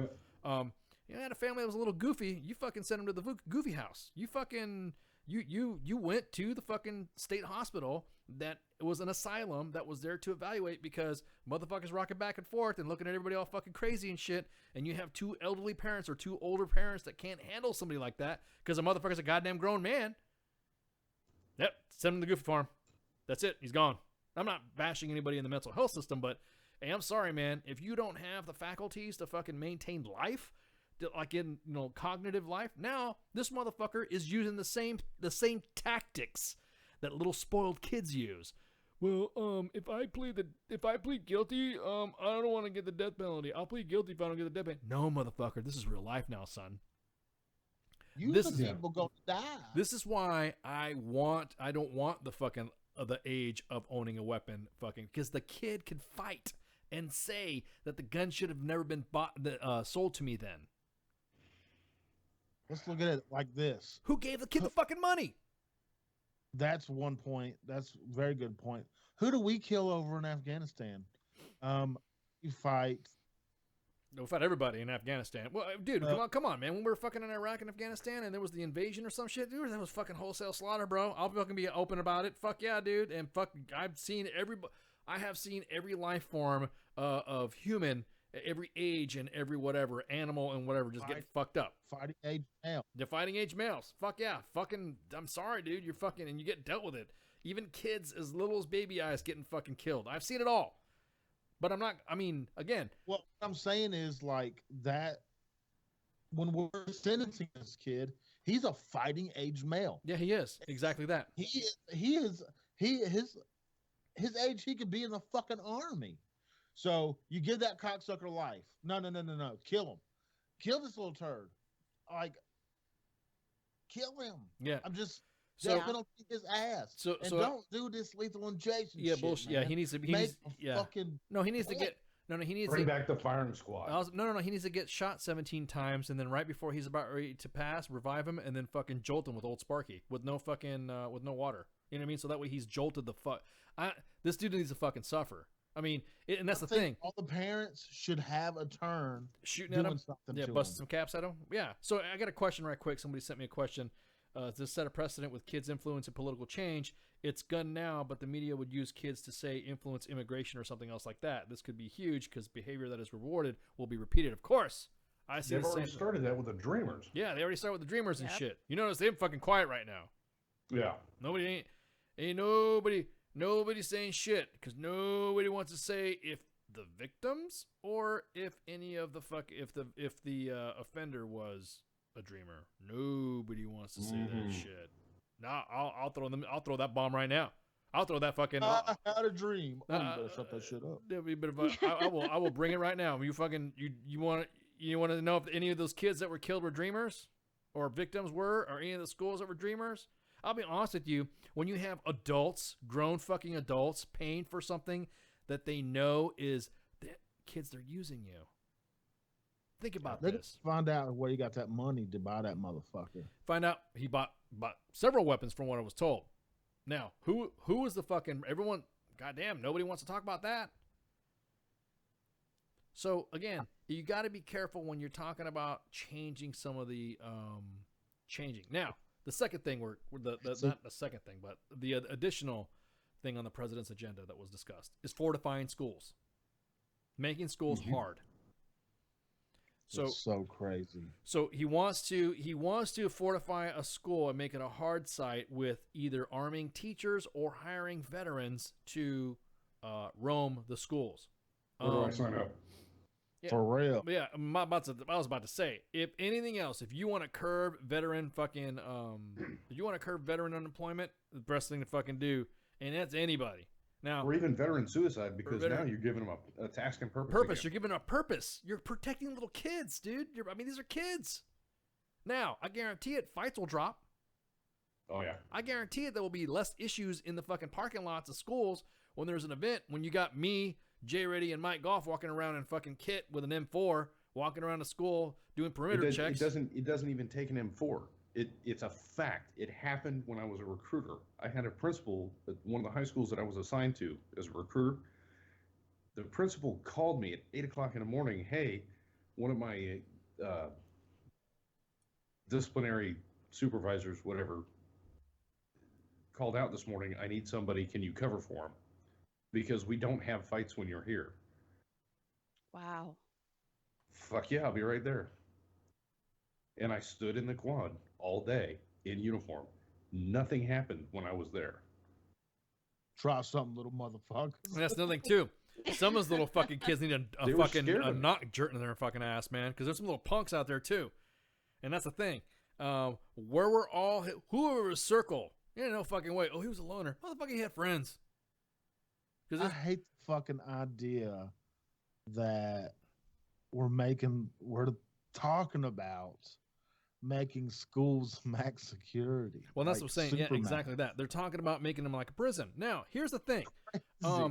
Here's the thing, though. Here's the way I look at it. Now, we have to, like that one father said, hey, after 9/11, we had to evolve the way we fucking flew airplanes, and shit's dropped, right? So it's kind of like the same thing. Ain't shit. But we have not had something like this happen. It's not uncommon. Schools have always been shot the fuck up, but nobody's really said anything or done anything about it because the casualty count wasn't so fucking high because like you said, Jay Reddy, they were either killed on scene or they killed themselves after whatever. These were adults that were doing this shit. As time progressed, these were kids doing this shit, taking all these fucking big pharma shit because no one's talking about big pharma again. You notice that kind of went to the fucking side. It's a smoke screen. Yeah. Oh, God damn, that's so fucked up to say because they're kids. God. It is fucked up because I'll be honest with you, these kids right now should be getting, like, the seniors should be getting ready for fucking graduation, should be buying fucking caps and gowns. Mm-hmm. Yes. You know what I mean? The juniors Now they're be fucking stuck on goddamn mental meds because they got PTSD from this shit. Exactly and that. their lives were fucked from the Exactly. I can't say that, like, definitely, but they went through something they shouldn't have fucking went through, but it's just like. So at what cost? At what cost to the now? Here's the callous portion that I was going to tell you. At what cost does this change the Constitution? At what cost? What is it? Is it because now these kids are a little bit more familiar and they're a little more vocal? We're going to change our Constitution because of it? No. Do we want to repeal the Second Amendment?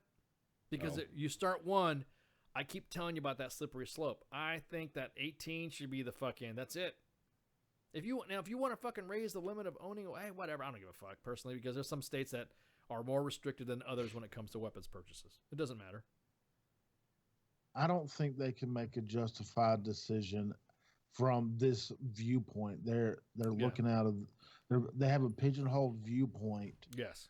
And that I'll say it like this. They are terrified children. Understood 100% completely. I get it. Of course they are.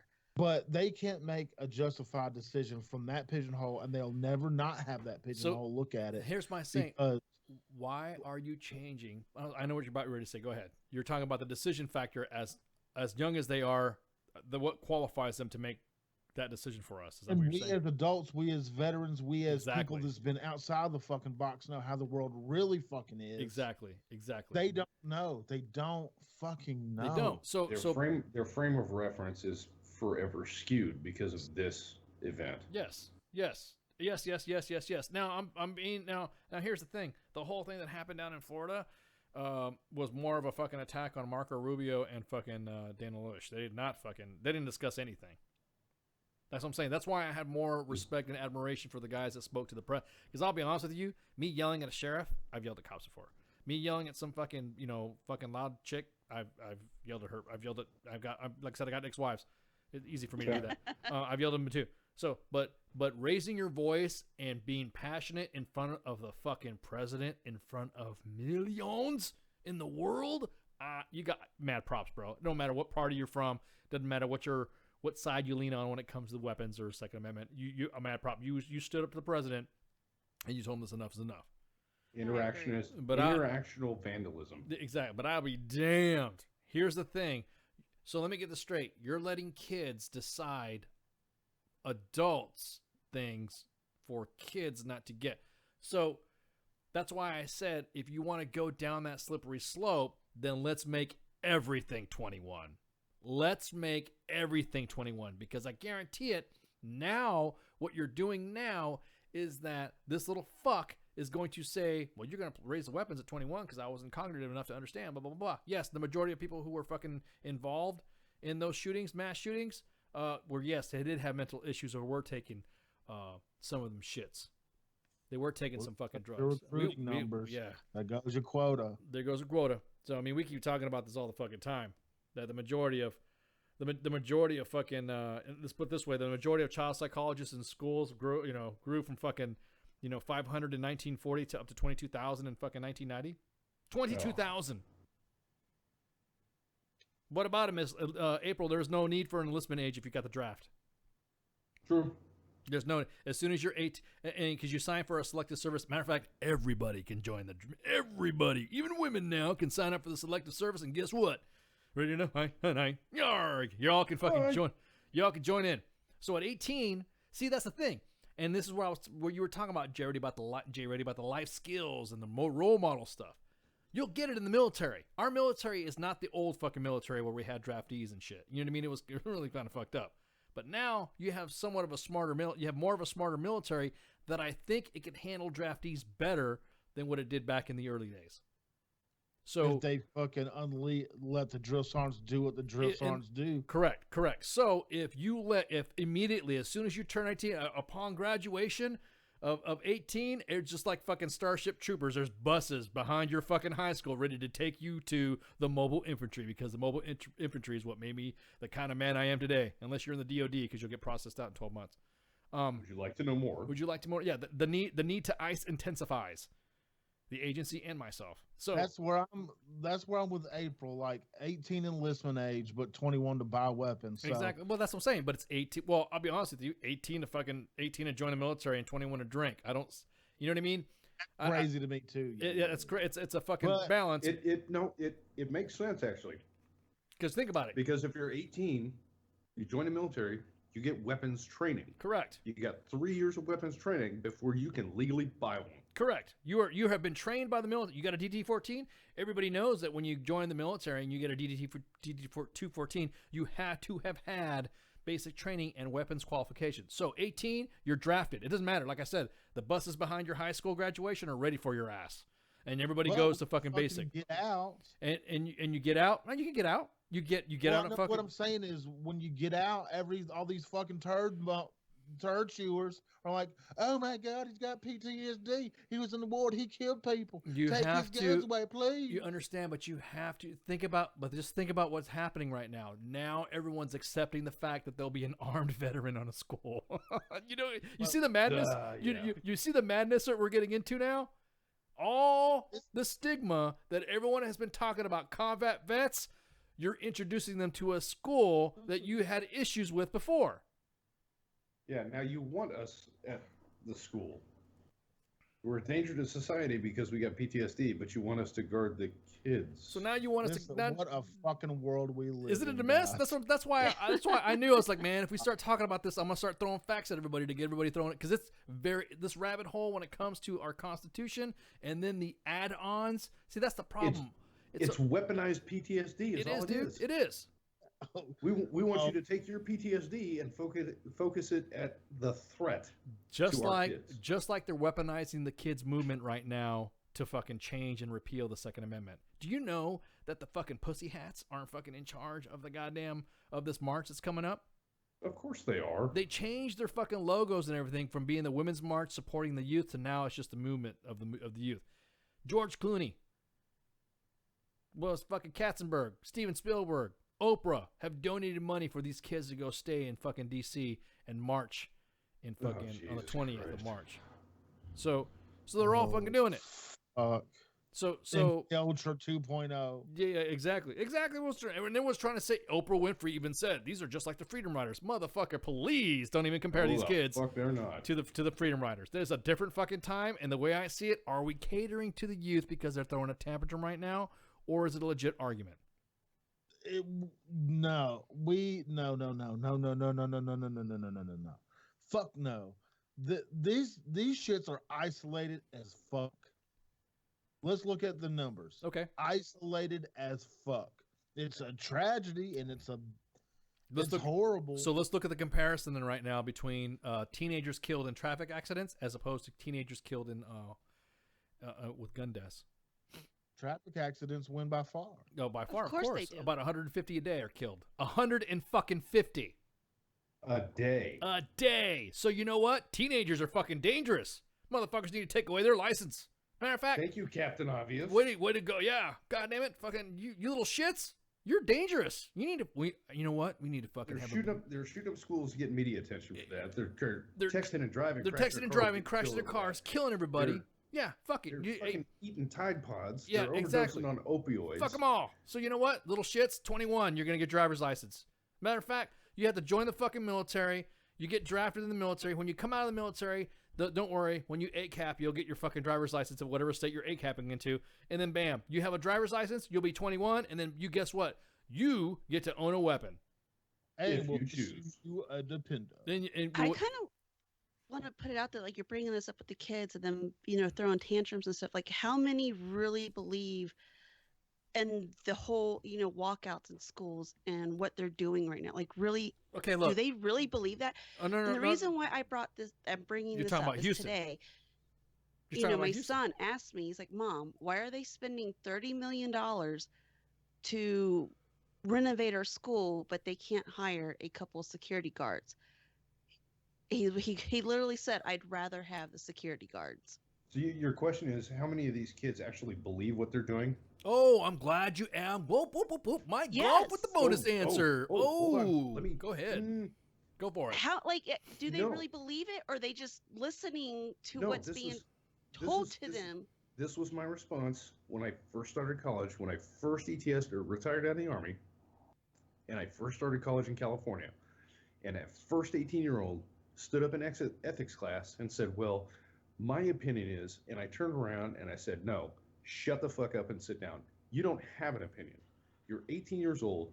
The only thing you're doing is regurgitating what you've been told. You don't have enough life experience to have an opinion on anything. Bingo. And again, these specific kids and their opinions, it's a skewed frame of reference based on a single tragic event. Oh, I'm glad. Oh, Kenneth has a good. I'm glad you brought up the last point that I wanted to talk about. One of the last points, because we're going to talk about more shit about this stuff about mental health and shoot-ups. Everyone's asking me about fucking opinions about how many students have been. We're going to get into that shit in a minute. So he said they want an extreme vetting for buying guns, but no vetting for coming into the country or voting. You're right. Think about this. They want extreme vetting for guns, but they don't want extreme vetting for dreamers. That's why I told you the dreamers are shutting the fuck up. That's why I'm telling you all these other fucking refugees, motherfucker, are quiet. Don't rock the boat, Juan. I didn't pues, mira. What do you mean, ese? Don't talk about shit. Cállate, güey. Dale pues, cabrón, shit. So, think about it. So, if you want extreme vetting, be careful what you wish for. What is considered now extreme vetting? Now, approximately 6,000 records that the Department of the Air Force uploaded up into the NICS system because they have failed to put them in for convicted felons and wife beaters. Like that dude, Rob Porter. Rob Porter was a fucking member of Trump's staff who beat the fuck out of his wife. And you guys know how I feel about wife beaters, man. Oh, I mean, oh, dude, MMA. I don't care if my old ass breaks bones and shit. I'll fight you if you're fucking hitting women. Because more than likely, you're a fucking pussy that hit a woman that was probably smaller than you, and you're a punk bitch. Well, sometimes some of these dudes be hitting bitches that are like Hulk bitches. Well, no, but you get what I'm saying, though. I have a whole story about that. No, you're right. If Ronda Rousey comes at me, yeah, that's a different story. Because she wants to, story. yeah, because she's a professional fighter and she wants to fight me. She's gonna kick my ass, and I'll probably just sit there and, oh baby, hey, woo, woo, woo. You know what I mean? You know what I mean? So I'm with bump stock or lettuce. Oh yeah. So hey, let me take a break. We're like really rambling. We're gonna talk about extreme vetting, and we'll talk about the correlation between behavioral health and shoot 'em ups, and then we'll be right back. Fucking Shots, but don't shoot. Oh no shots. Well, come on, man. We're always saying shots. Don't change this stuff because we're getting politically correct. Fuck that. Shots. So shots, but don't shoot. Yeah, exactly. Everything stated on WTF Nation Radio is to be considered the opinion of the person that stated it, and not an official representation of WTF Nation Radio or U.S. Army WTF Moments. Price does not include tax, title, or license. Some assembly required. Each item sold separately. Batteries not included. Objects in mirror are closer than they appear. If conditions persist, contact a physician. Individual results may vary. Keep out of the reach of children. Avoid prolonged exposure to direct sunlight. Keep in a cool, dark place. And please enjoy the show. Shots.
I bleed, don't treat me like an object. I'm tested and proven. Mind, heart, and soul, I'll always be a human. Like you breathe, I breathe, and like you see, I see. And like you need, I need, and like you bleed, I bleed. Don't treat me like an object. I'm tested and proven. Mind, heart, and soul, I'll always be a human. Call me a vet like a soldier. Green beret, 21 gun salute. Don't wanna see the day. In the constant war zone, in the home of the brave, where they hate the police until they saving the day. I got kids like you, a mortgage like you. So blue lives matter, and so does yours too. All this separation and divide, open your eyes. If you cut us all open, we the same inside. The only difference is I run to the gunfight. Get peace when it's chaos, when the people don't act right. But I'm under scrutiny for trying to protect me. You pull a pistol and I'm shooting for trying to contest me. I got a quick second to make a deadly decision. The media betrayed me like a kid for a living. Like I'm cold with no heart, a brain with no thoughts, a body with no feeling, a life with no cause. Like you breathe, I breathe, and like you see, I see. And like you need, I need, and like you bleed, I bleed. Don't treat me like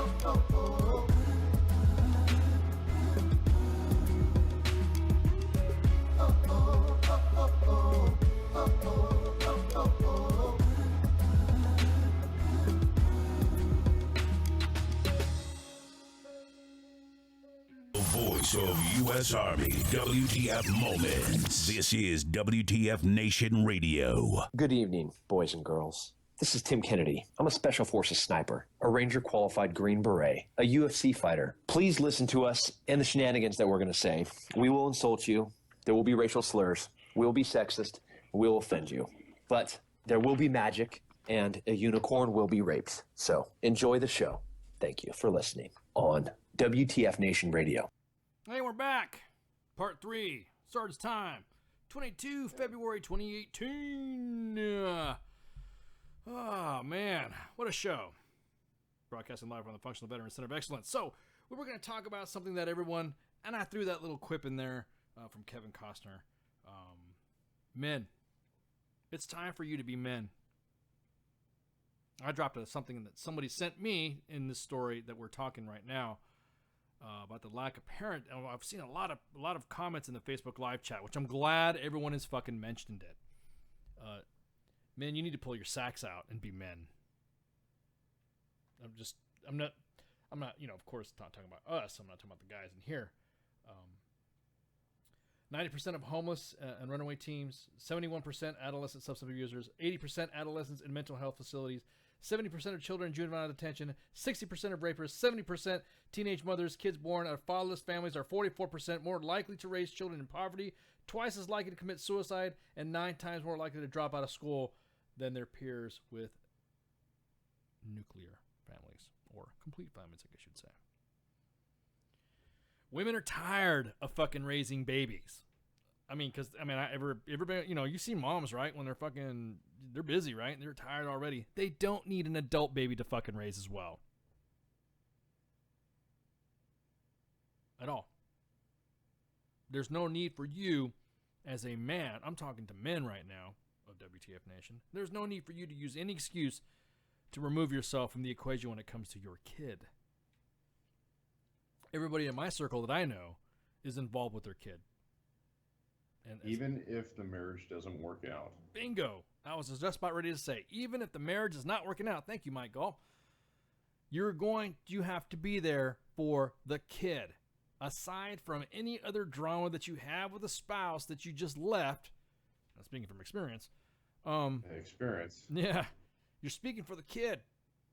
You are there for the kid. I don't care if you're debating on where your military career is going to go. If you have a recruiting packet in one hand and a warrant officer aviation packet in the other, but that recruiting packet is going to get you back to your hometown where your kids are with your now ex-wife, you're not going to be a helicopter pilot. You shouldn't be a helicopter pilot. You need to go be with those kids. 24.7 million kids live absent from their biological father. And I mean like absent, like they're not involved, like they're not there. No phone calls, no visits, no cards on Christmas and birthdays. Exactly. Just ghosted. Now, it's become such a fucking problem now that no one's saying that. No one is saying that at all. Everyone is. We were talking about pointing fingers and all that, and we're talking about scared of feminists. Yeah, and that's man, damn right. Women now. I don't need no man. Yeah, exactly that. Women now have had a role to where they're like, oh, I fucking don't need you. Yeah, you do. It's in a society now where women hate men and women. Well, I mean, fathers not movie stars and musicians as role model will fix a lot. Yeah, well,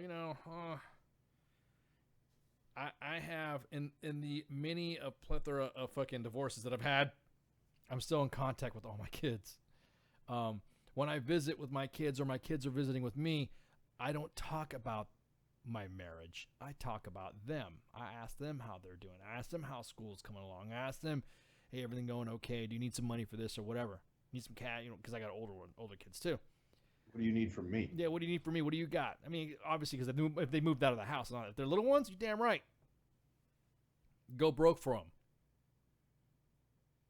If you're not going to sit there and be part of the solution, there'll be another guy to take your spot. Trust me. There are plenty of dads out there that want to raise a kid. I've done it. Yeah, me too. In addition to my own. Yeah. So again, women right now want a man. This right here is your time, men, to step up. No greater time than now. Especially now. Should have never stepped back. That's like, oh man, fucking yeah. High five on that one, brother. Should have never stepped back. Now these statistics aren't like fucking bullshit. They're not like everyone's, ooh, you're getting that or whatever. No, National Center for Fathering. There is a center for fathering. There's a center of excellence for dads. So it's what sucks is that, and you're right. You have an ex who does not encourage contact. Exactly that. It doubles the effort. How could you, as a woman, reject a man from seeing his kid? Petty bullshit. For petty oh my god, exactly that. For petty ass shit. Use the kid as a weapon. Exactly that. They're using. Wait a minute. Hang on. Let me say that again. They're using the kid as a weapon. What's happening right now? They're using kids as weapons. Hell hath no fury is a woman scorned. Dude, you ain't lying, man. You know, you start thinking about, once after, your divorce is done, and everything's sort of kind of going back, the fury and the anger, the hurt and the pain's kind of gone, and things start to settle down, and then you look back at what you stressed out about during the process, you realize you were kind of stressing over the most stupidest shit ever, weren't you? Yep. There's exceptions to the rule. Well, of course, but I'm just talking about, yeah, exactly that kind of fucking vindictive.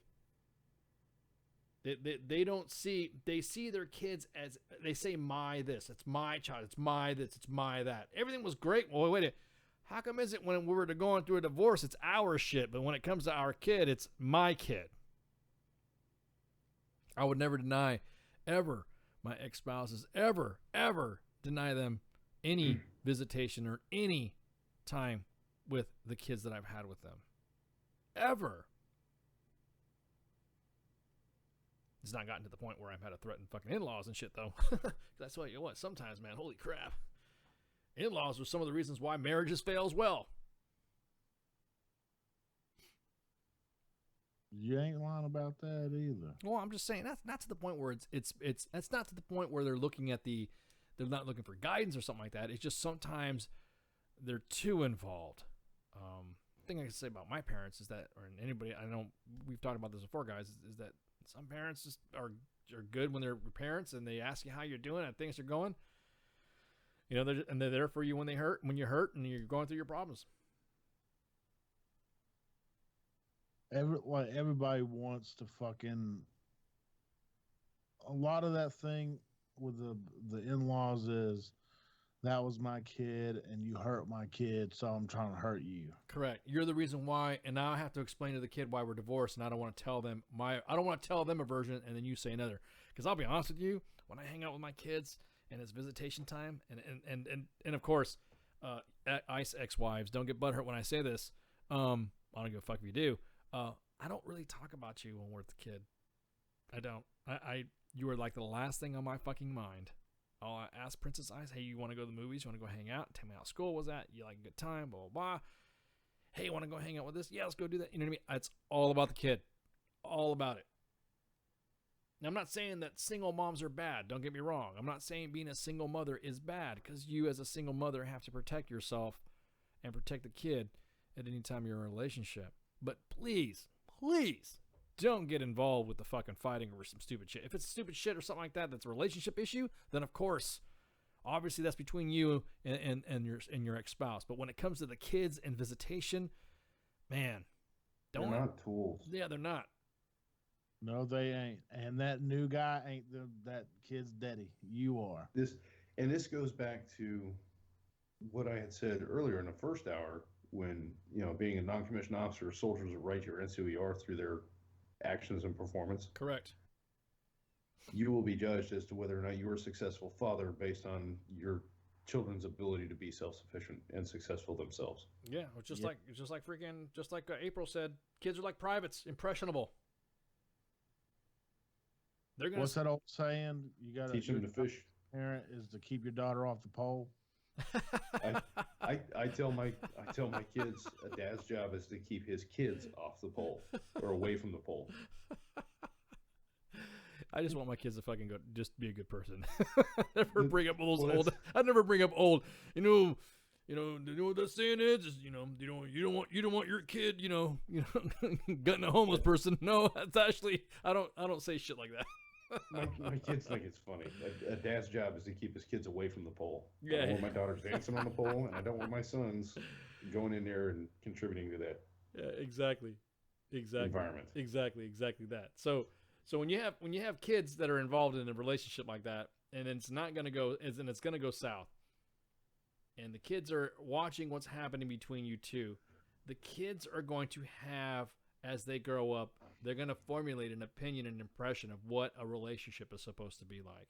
Yeah, that's normal to them. That it's normal. They're going to think that it's okay and I've seen both sides. It's going to be okay for a woman to fucking go off and disrespect a guy to get answers or do whatever, and it's vice versa. It's okay for a guy to haul off on a fucking woman. The kid's going to see that. Yeah. The boy's going to see that too. And the boy, not wanting to disappoint dad, is going to emulate that. So it's a fucking balance. All humor aside, a dad's job is to teach his sons how to treat women, and to teach his daughters how they should expect to be treated. Yeah. Oh man, great fucking point. God damn, April, are you fucking stop? Are you reading my notes? Shit. She's right. No, she's I was about ready to say this right now. The person who allows him to cause a problem in the marriage, your husband and wife, always comes first. That's right. The relationship comes first. If it fails, then the kids come next. And because the in-laws wasn't causing it, if it wasn't in-laws causing the issue, it would be another issue. Husbands and wives put each other as number one, even over the kids, because when the kids leave, who do they have? That's right. Exactly. Who do the kids leave? Exactly. Oh, you're a psych. Yes, you're a psych major, indeed, indubitably smashing. Mm-hmm. Yes. I hear some cookies out for that. Yeah. We're just fucking with you, April. But you're right. And there's a lot of failure in a lot of the relationships anyways, is because people are more focused and impressed and trying to use the kid as a weapon. If they just focus on the kids fall in naturally. Everyone likes to say, the parents. No. The parents being good to each other, whatever. Because I'll be honest with you, I joke with my old lady or something like that.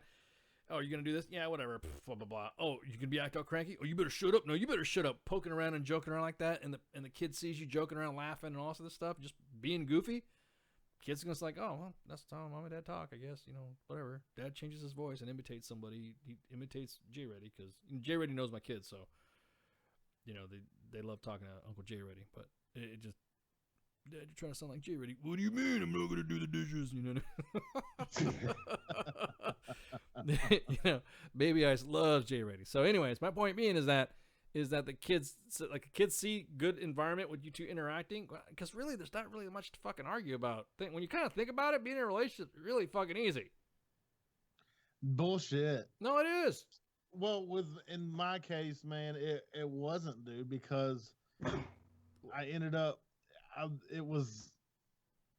she ended up fucking just getting on dope. Okay, and well, that's different. There ain't obviously. nothing you can do as a husband. No, of course. No, you could try to do something about that, but you're right. Yeah, there is no. Dope wins 1,000 times out of 1,000 times. Yeah, you can't stop it. No, you can't. You're right. That's the strongest shit in the world, and she chose that. So, and then she goes off to a guy that is also a junkie, and he beats the fuck out of her.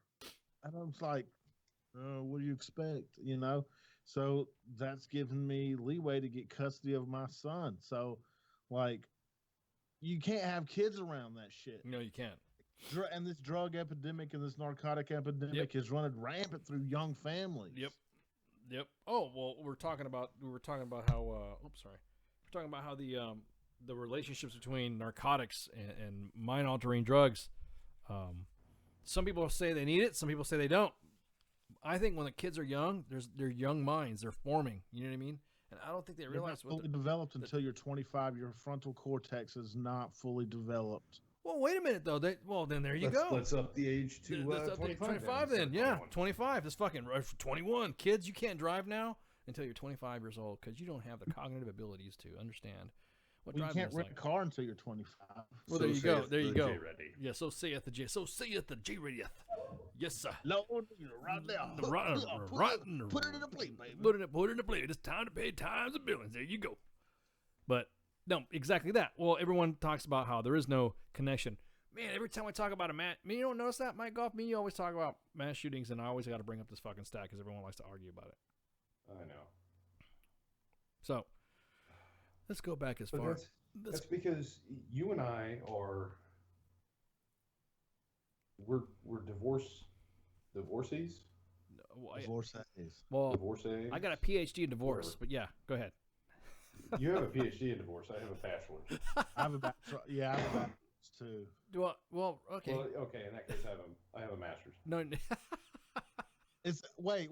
You have you got an associate's. You got an associate's here, ready? 2 years. You got 2 divorces. That's a bachelor's. You only got 1 divorce. You got your associates. Yeah. You've got a doctorate. Well, what's higher than a doctorate? What's higher than a doctorate? What's anyways? We're qualified to speak on this because we've had failed relationships where children have been involved, and we're still involved with the children. Correct. All of us, actually, Jay Ready as well. Yeah. We drop everything for the kids. That's because we don't. I stopped the process of applying to become a Blackhawk pilot to go be a recruiter because I got to choose where I was a recruiter at. Yeah. And where I chose to be a recruiter was where my ex-wife had taken the kids. That's big, man. It is. That's that's admirable shit. You know what I mean? Obviously, but that's what we do. Yeah, that's what I'm saying. Exactly. So to make a correlation, all right.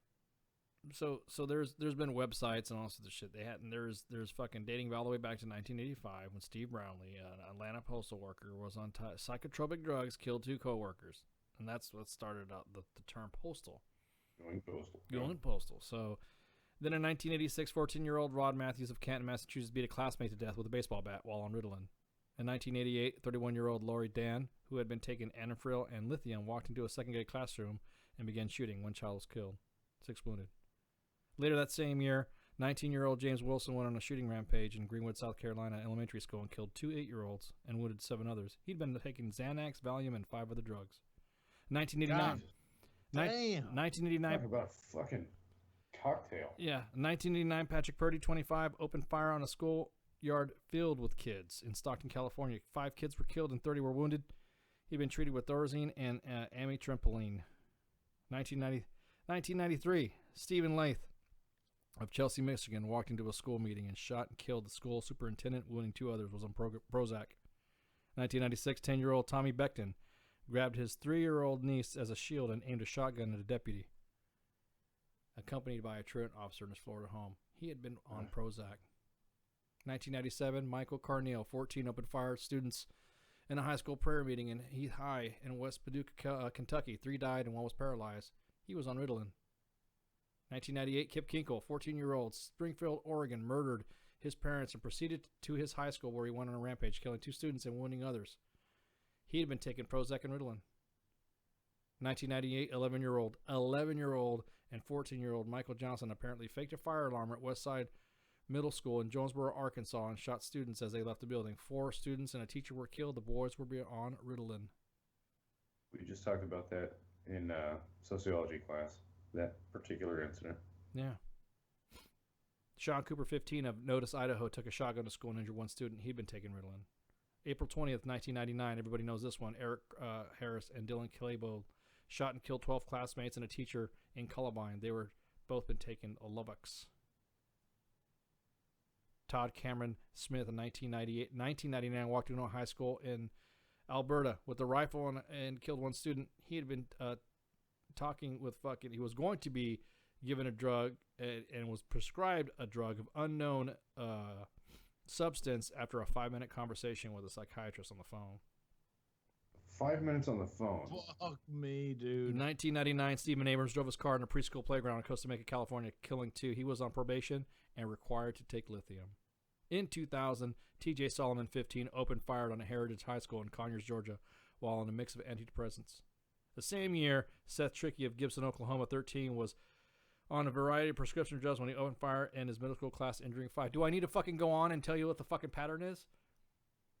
Adam Lanza was fucking taking fucking psychotropic drugs, and his mom was begging the fucking people to take him in. She was murdered, and then he went to the fucking school and shot up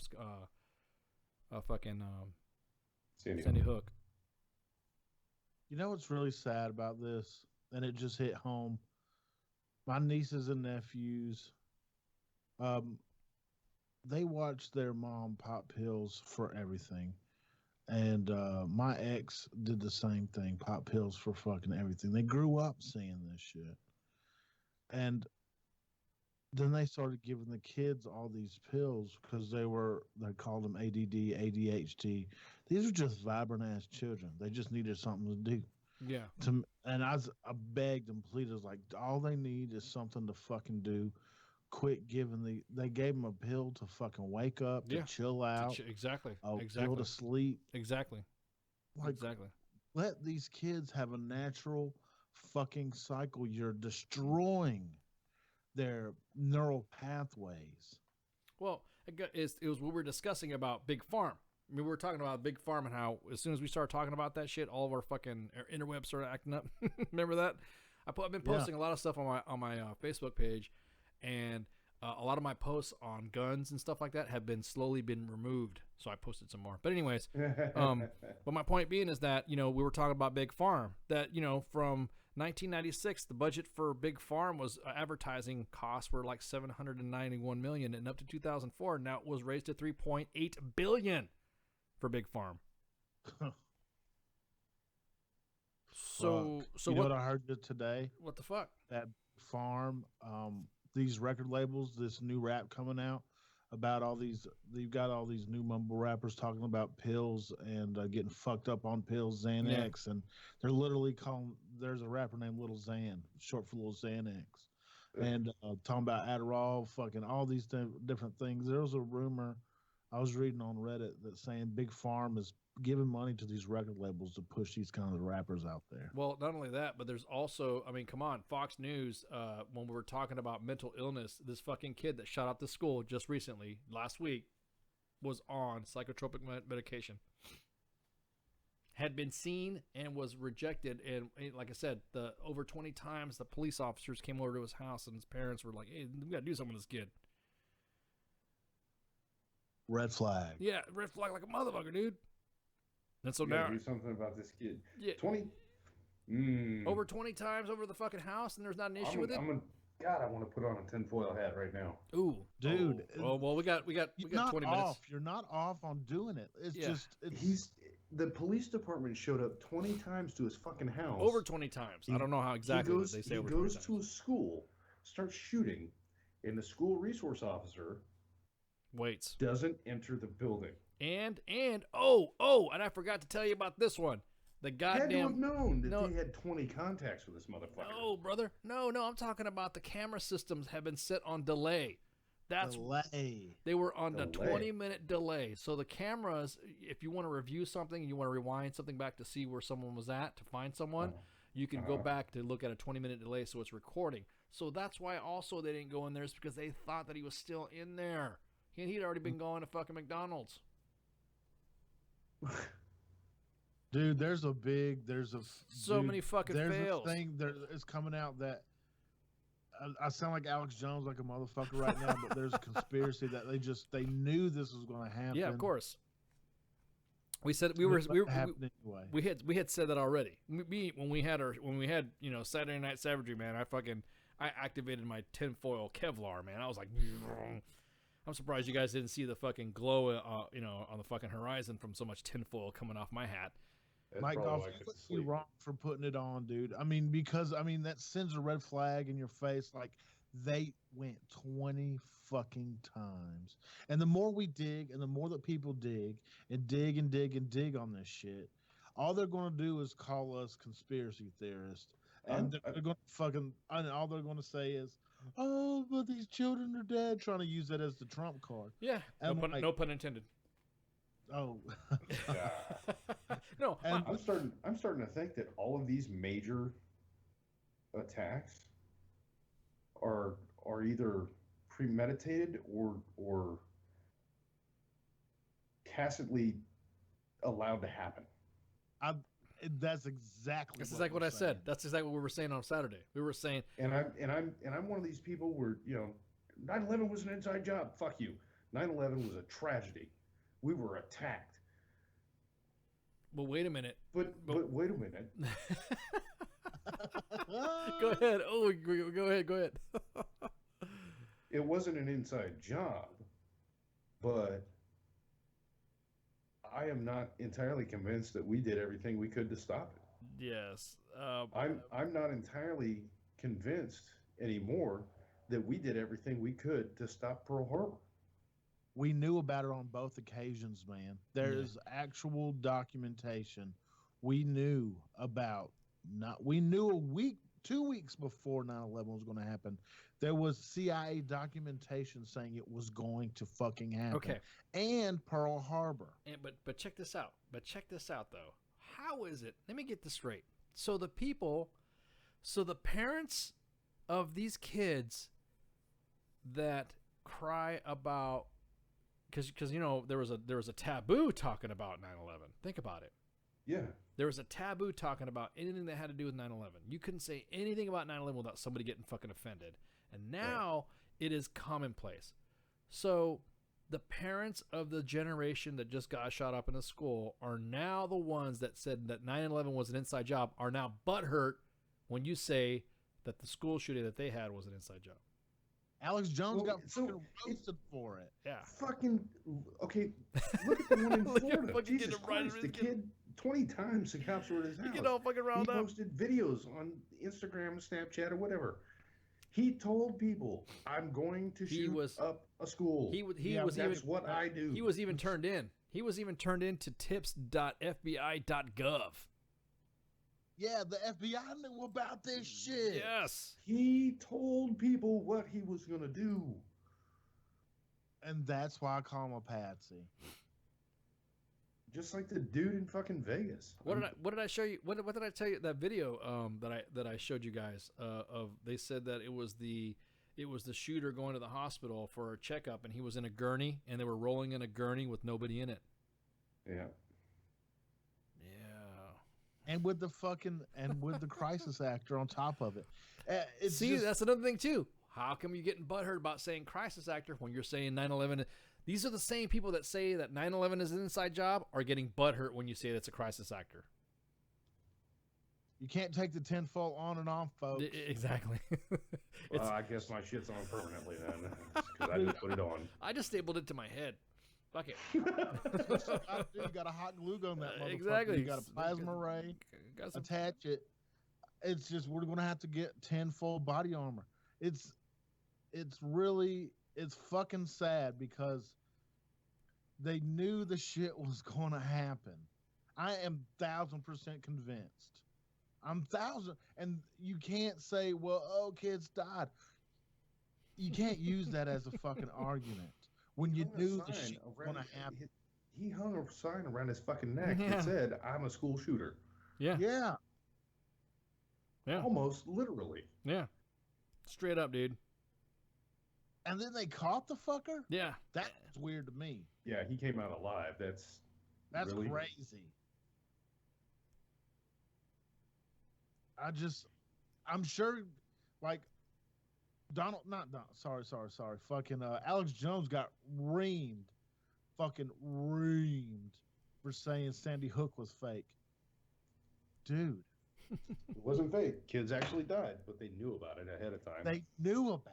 Well, yeah, the same situation. Adam Lanza's mom was fucking terrified and was saying that I need to get this kid out of my fucking house. I got fucking Cujo living in my fucking house. I got Damien in my house and shit. You know what I mean? But he's not a bad kid. I mean, come on. He's a good kid, right? I mean, he has issues. I mean, it's okay. And John Wayne Gacy was a great clown until he started fucking killing people. He never really meant any harm. So Jeffrey Dahmer was a great cook. I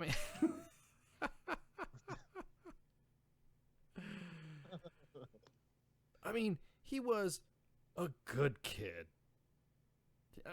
I mean, it's how could you possibly be upset that this child? He's just a kid.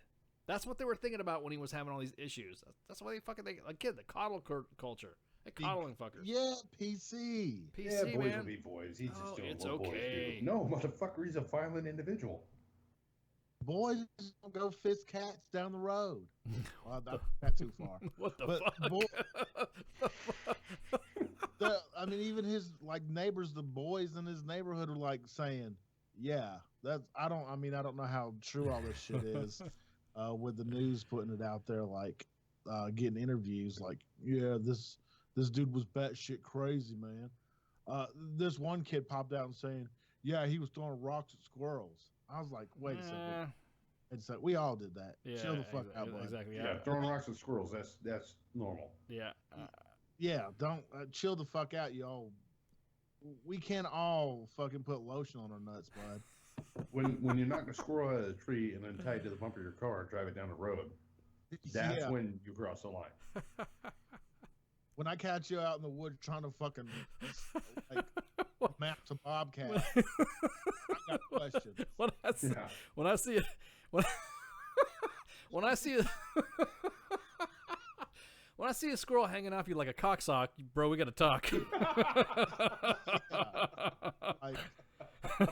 Buddy, that's not going in my suit. Bro, I mean, you ain't getting in my truck looking like that. If you're wearing a squirrel as a cocksock, you're just one step away from a goat, and that's ISIS, dude. Yeah, you need to fucking. Oh man, Jesus Christ. Oh. A squirrel is a cocksock. Well, I'm just saying, because, people fucking, they have issues,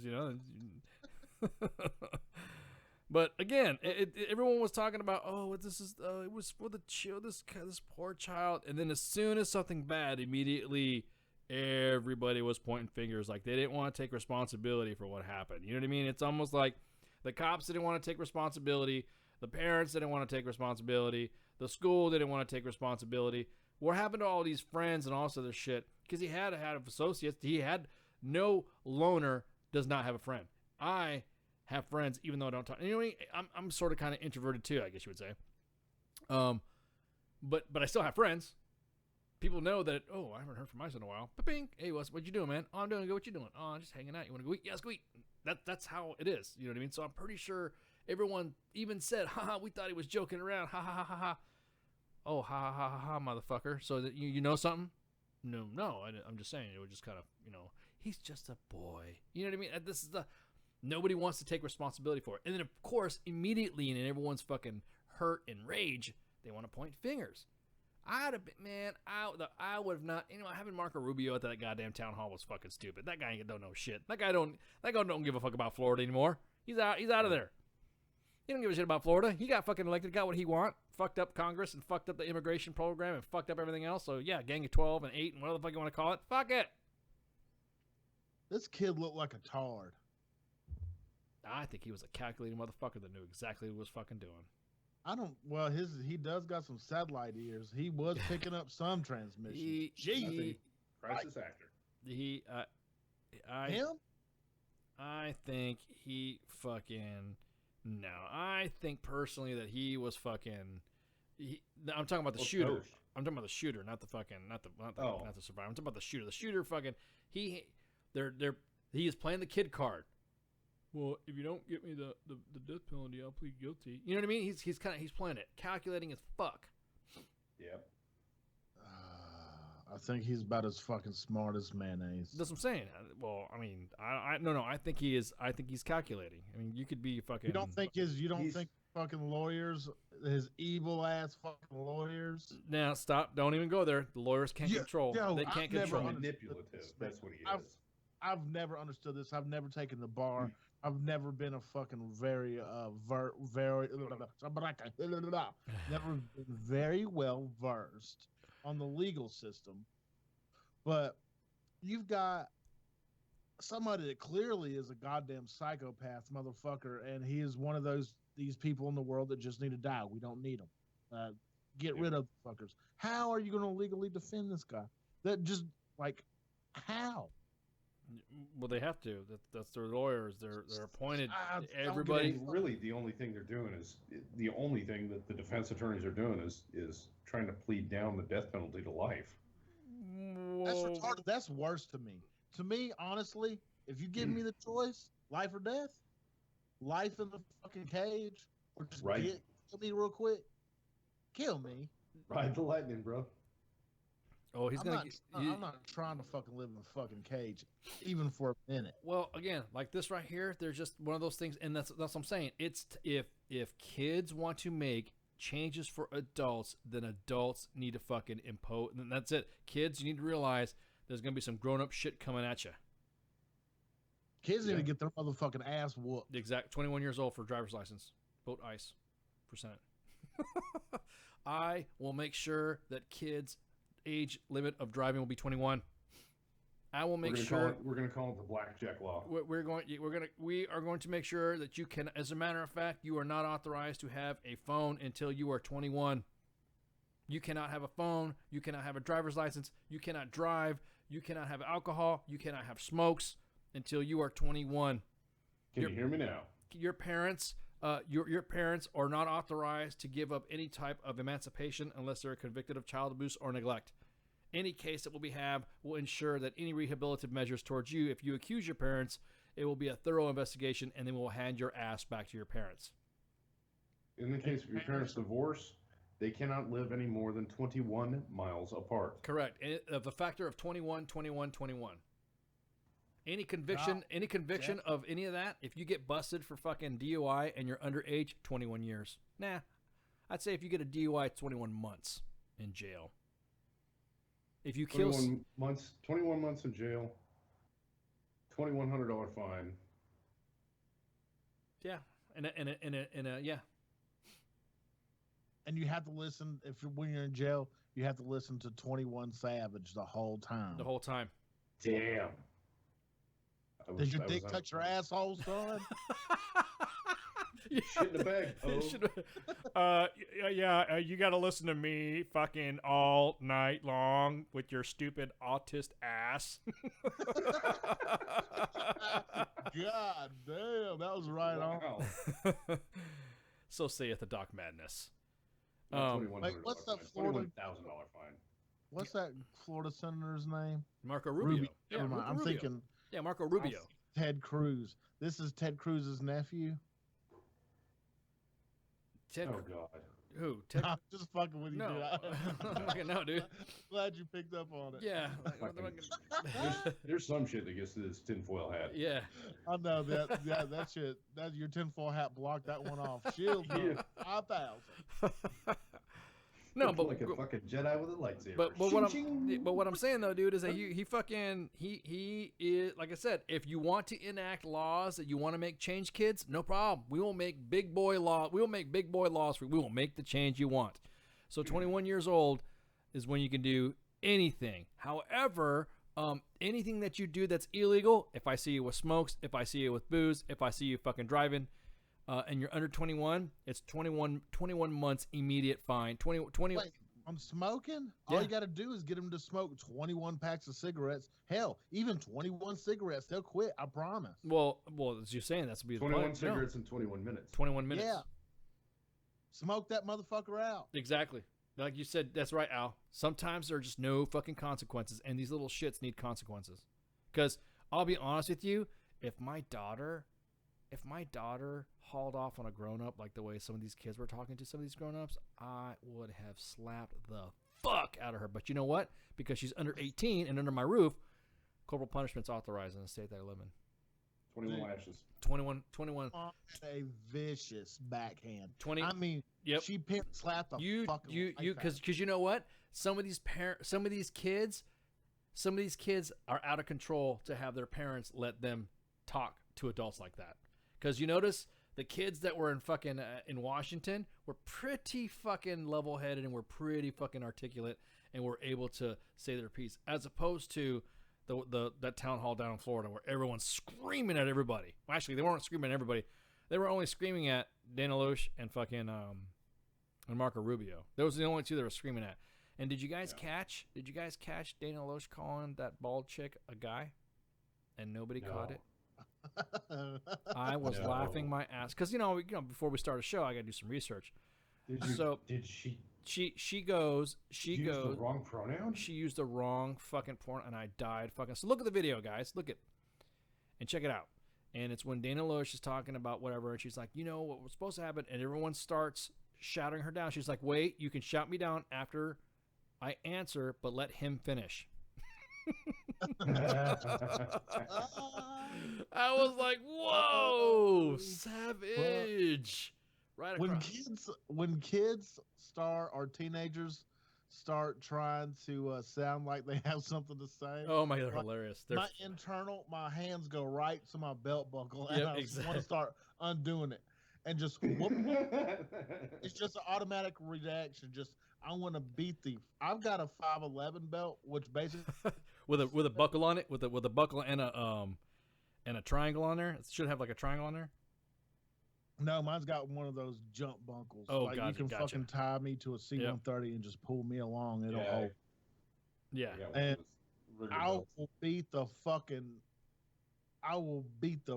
bitch out of a motherfucker. Like if a kid comes up to me and saying, you call me this and you call me that and you call me this, pootie tang. Exactly. I will pootie tang the fuck out of these kids. Exactly. Satay on a running cat. Hey, Philip. Due to my multilinguistical abilities, I pronounce it as the German word Lurch because that's how you pronounce it in German, and that's a German name. So it's not Lash. There is no A in there. It's pronounced with an umlaut. So if you see that it's pronounced Lush. So and I don't know who she is other than the fact that she's always screaming at people about the fucking NRA and holding up a credit card. So and she's got a huge cock. I appreciate it, man. I appreciate it. But again, when she said, hey, let him finish, I was like, dude, I about lost it. I was like, who's she talking about? She talking about the ball chick? Oh, that's what I'm talking about. Well, that's a crisis actor chick too. Is it? Yeah. Her, the fucking bald dude guy girl. And coming back to this tinfoil hat shit. No. It's a thing. There's a video. I posted it. There's a video. I posted it. It's a thing. It's a thing. Look, Shut up. It's a fucking thing. Feminine ass guy, that weak neck little bitch. He really got his neck looks like a wet sock. Yeah, I know who you're talking about.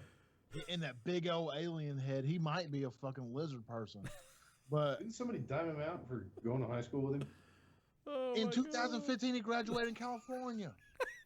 I love it. Well, on that note, guys, we have to do some house cleaning. Are we done already? Yeah, dude. We've been blabbing fucking like, dude. I know. I had producers and people fucking pinging me to take breaks and shit.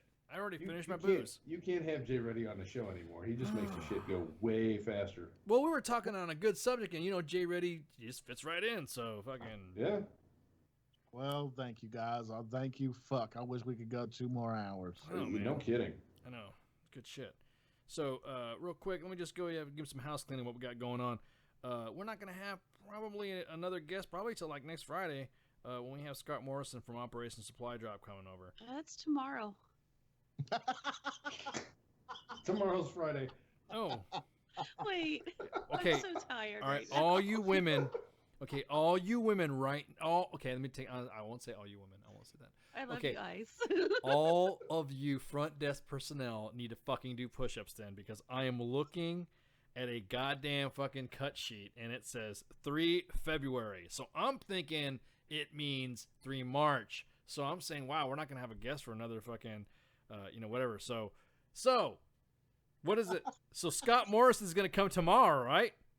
Is that what you're saying? Yes. Okay, just double check. Because Scott Morris is part of Operation Supply Drop in response to growing need of our deployed soldiers requesting, normal relevant gear from back home. Operation Supply Drop was founded in 2010 with a focus on delivering my favorite video game care packages. That's what I'm talking about. Right. You goddamn right. So you want to bust some caps on Halo, Call of Duties, on Gears of War, and get on Twitch, Steam, Snap, Snip, whatever the fucking streaming sites people are on. Snapchat? Oh, you're old. You don't know. I don't know, dude. I don't know what's going on. Talking about snipping. Yeah, snipping and snapping and hoopla ruppling. Anyways,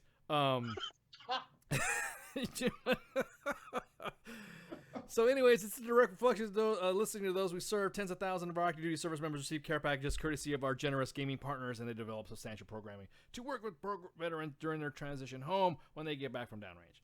Awesome group. So they're going to be on tomorrow with Friday Night Freedom. Okay, so that means this Saturday, J-Rady's going to have Gina Ruggiero from Creative Drill Sergeants, right? Oh, okay. Yes. Okay, I'm just making sure because I'm going cut sheet fucking nuts here. Their mission statement is probably trauma healing interventions beginning with the 4 connected components and help prevent homelessness and suicides among veterans that can lead to a successful reintegration and into civilian life.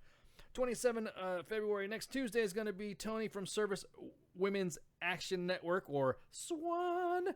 Tony is the Director of Communications of SWAN. She's going to lead SWAN's public affair efforts. She joined the Army from October 2001 to September 2008, working as a military journalist and public affairs NCO. Served in Iraq, was embedded with various units during day-to-day missions and combat operations. Don't forget, we got our partners, Warhorse Veterans, Jim Cannon at the Veterans Report, at KHB Radio, our terrestrial radio partner. Catch him on Saturdays. But so tomorrow we got Friday Night Freedom. Saturday we got Saturday Night Savagery with Jay Ready. Hell, I might even fucking pop on there sometimes too. Word. Sunday we got the Stoners with the Green Room. Monday is the Monday edition with Ice, myself, and Flash, our PAO. Tuesday, Tied Up Tuesday with Minx and Gray Cloud. So, and then we have Wednesday, and you noticed Wednesday what we did is we left the gaming kids on there. We have WTF Nation Radio Gaming. Tuesdays and Thursdays, we have the Taco Chip right now. Currently is down for maintenance, so don't worry. It's getting put back together once it does. KG will be back on 12 to 1400 on Tuesdays and Thursdays. And don't forget, we also have, what was I going to say? Oh, yeah, all of our platforms. Follow us, like us, share us on Facebook Live, Twitter, Instagram. If it's got a .com at the end with a / Facebook WTFNR, Instagram / fucking WTF Nation Radio, and then Twitter / WTF Nation Radio. iTunes at the yin yang. Oh yeah, now we're all hooked up with iTunes now. So if you want to download some of our go to iTunes, you can go to WTF Nation Radio and download all of our fucking podcasts are on there. If you follow us on Twitter, you'll be able to see us pop once the show is done. Give it a few minutes, and then all of a sudden you'll see it, but bloop, automatically lit up on Twitter. Hopefully, we didn't get bounced off of Twitter today. We might have said something that was fucking offensive, because Twitter's really butthurt about a lot of shit. Facebook Live is, whatever. So, if we're still broadcasting on Twitter, then hey, good. I guess we did a good job. If not, then I guess they were butthurt about something. Yeah, we're trying to fight off Zuckerbergs and birds. Yeah, exactly. All this, yeah, exactly. It's the birds and the Zuckerbergs. So while we're talking about Jim Cannon, he's our radio partner. He broadcasts the Veterans Report on Saturdays at 1700. All of our shows at night are from 20 to 2300 Eastern Standard Time, again, except for Wednesdays, which is our training holiday / Donza / Zonk / whatever the fuck you want to call it. Time off and the label that Spanky hates. Yeah, exactly. Donza. Moist? No, not moist. Well, she doesn't like moist. She doesn't like Donza. There's several trigger words What's for her. What's Donza? Day off, no scheduled activities. Oh, I've totally fucking info dumped the Army out of my noggin. Oh, okay. No, well, I know what Zonk is though. Yeah, of course, everyone does. So, anywho, hey, thanks for y'all coming on tonight. Appreciate it. Tell all your friends, donate, help us keep the lights on. That's right. You guys got anything for me? Yeah, go whoop your kids for the shit they're going to do in the future. 21. All you little shits don't deserve to drive until 21. You want some shit? Oh, you want to start something? You want to go nuts? Let's go nuts. 21 years old, you little shits. Let's go nuts. I guarantee it. It'll take the fucking wind out of their sails when you say they can't drive. You tell a kid you can't. I just aged as a parent, just listening to the 21 thing. You can't. I tell you what. You tell a kid that they're not going to be eligible to drive at 21, and they will immediately cease. They will stop everything. No, please, no. We're talking about no. You want to grow up. So this is what happens. This is what I'm talking to adults. And then 21 smacks across your face for disrespecting. Damn. That's a North Korean punishment. I like it.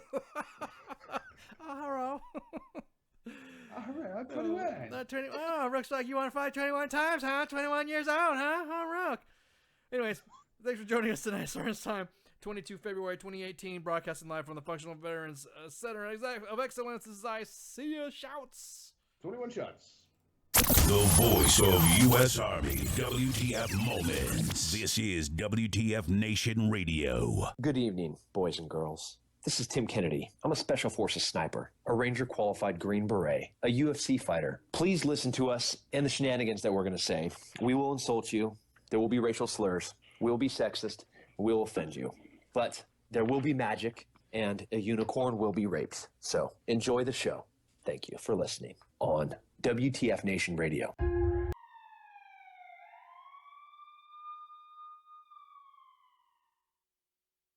The voice of U.S. Army, WTF Moments. This is WTF Nation Radio.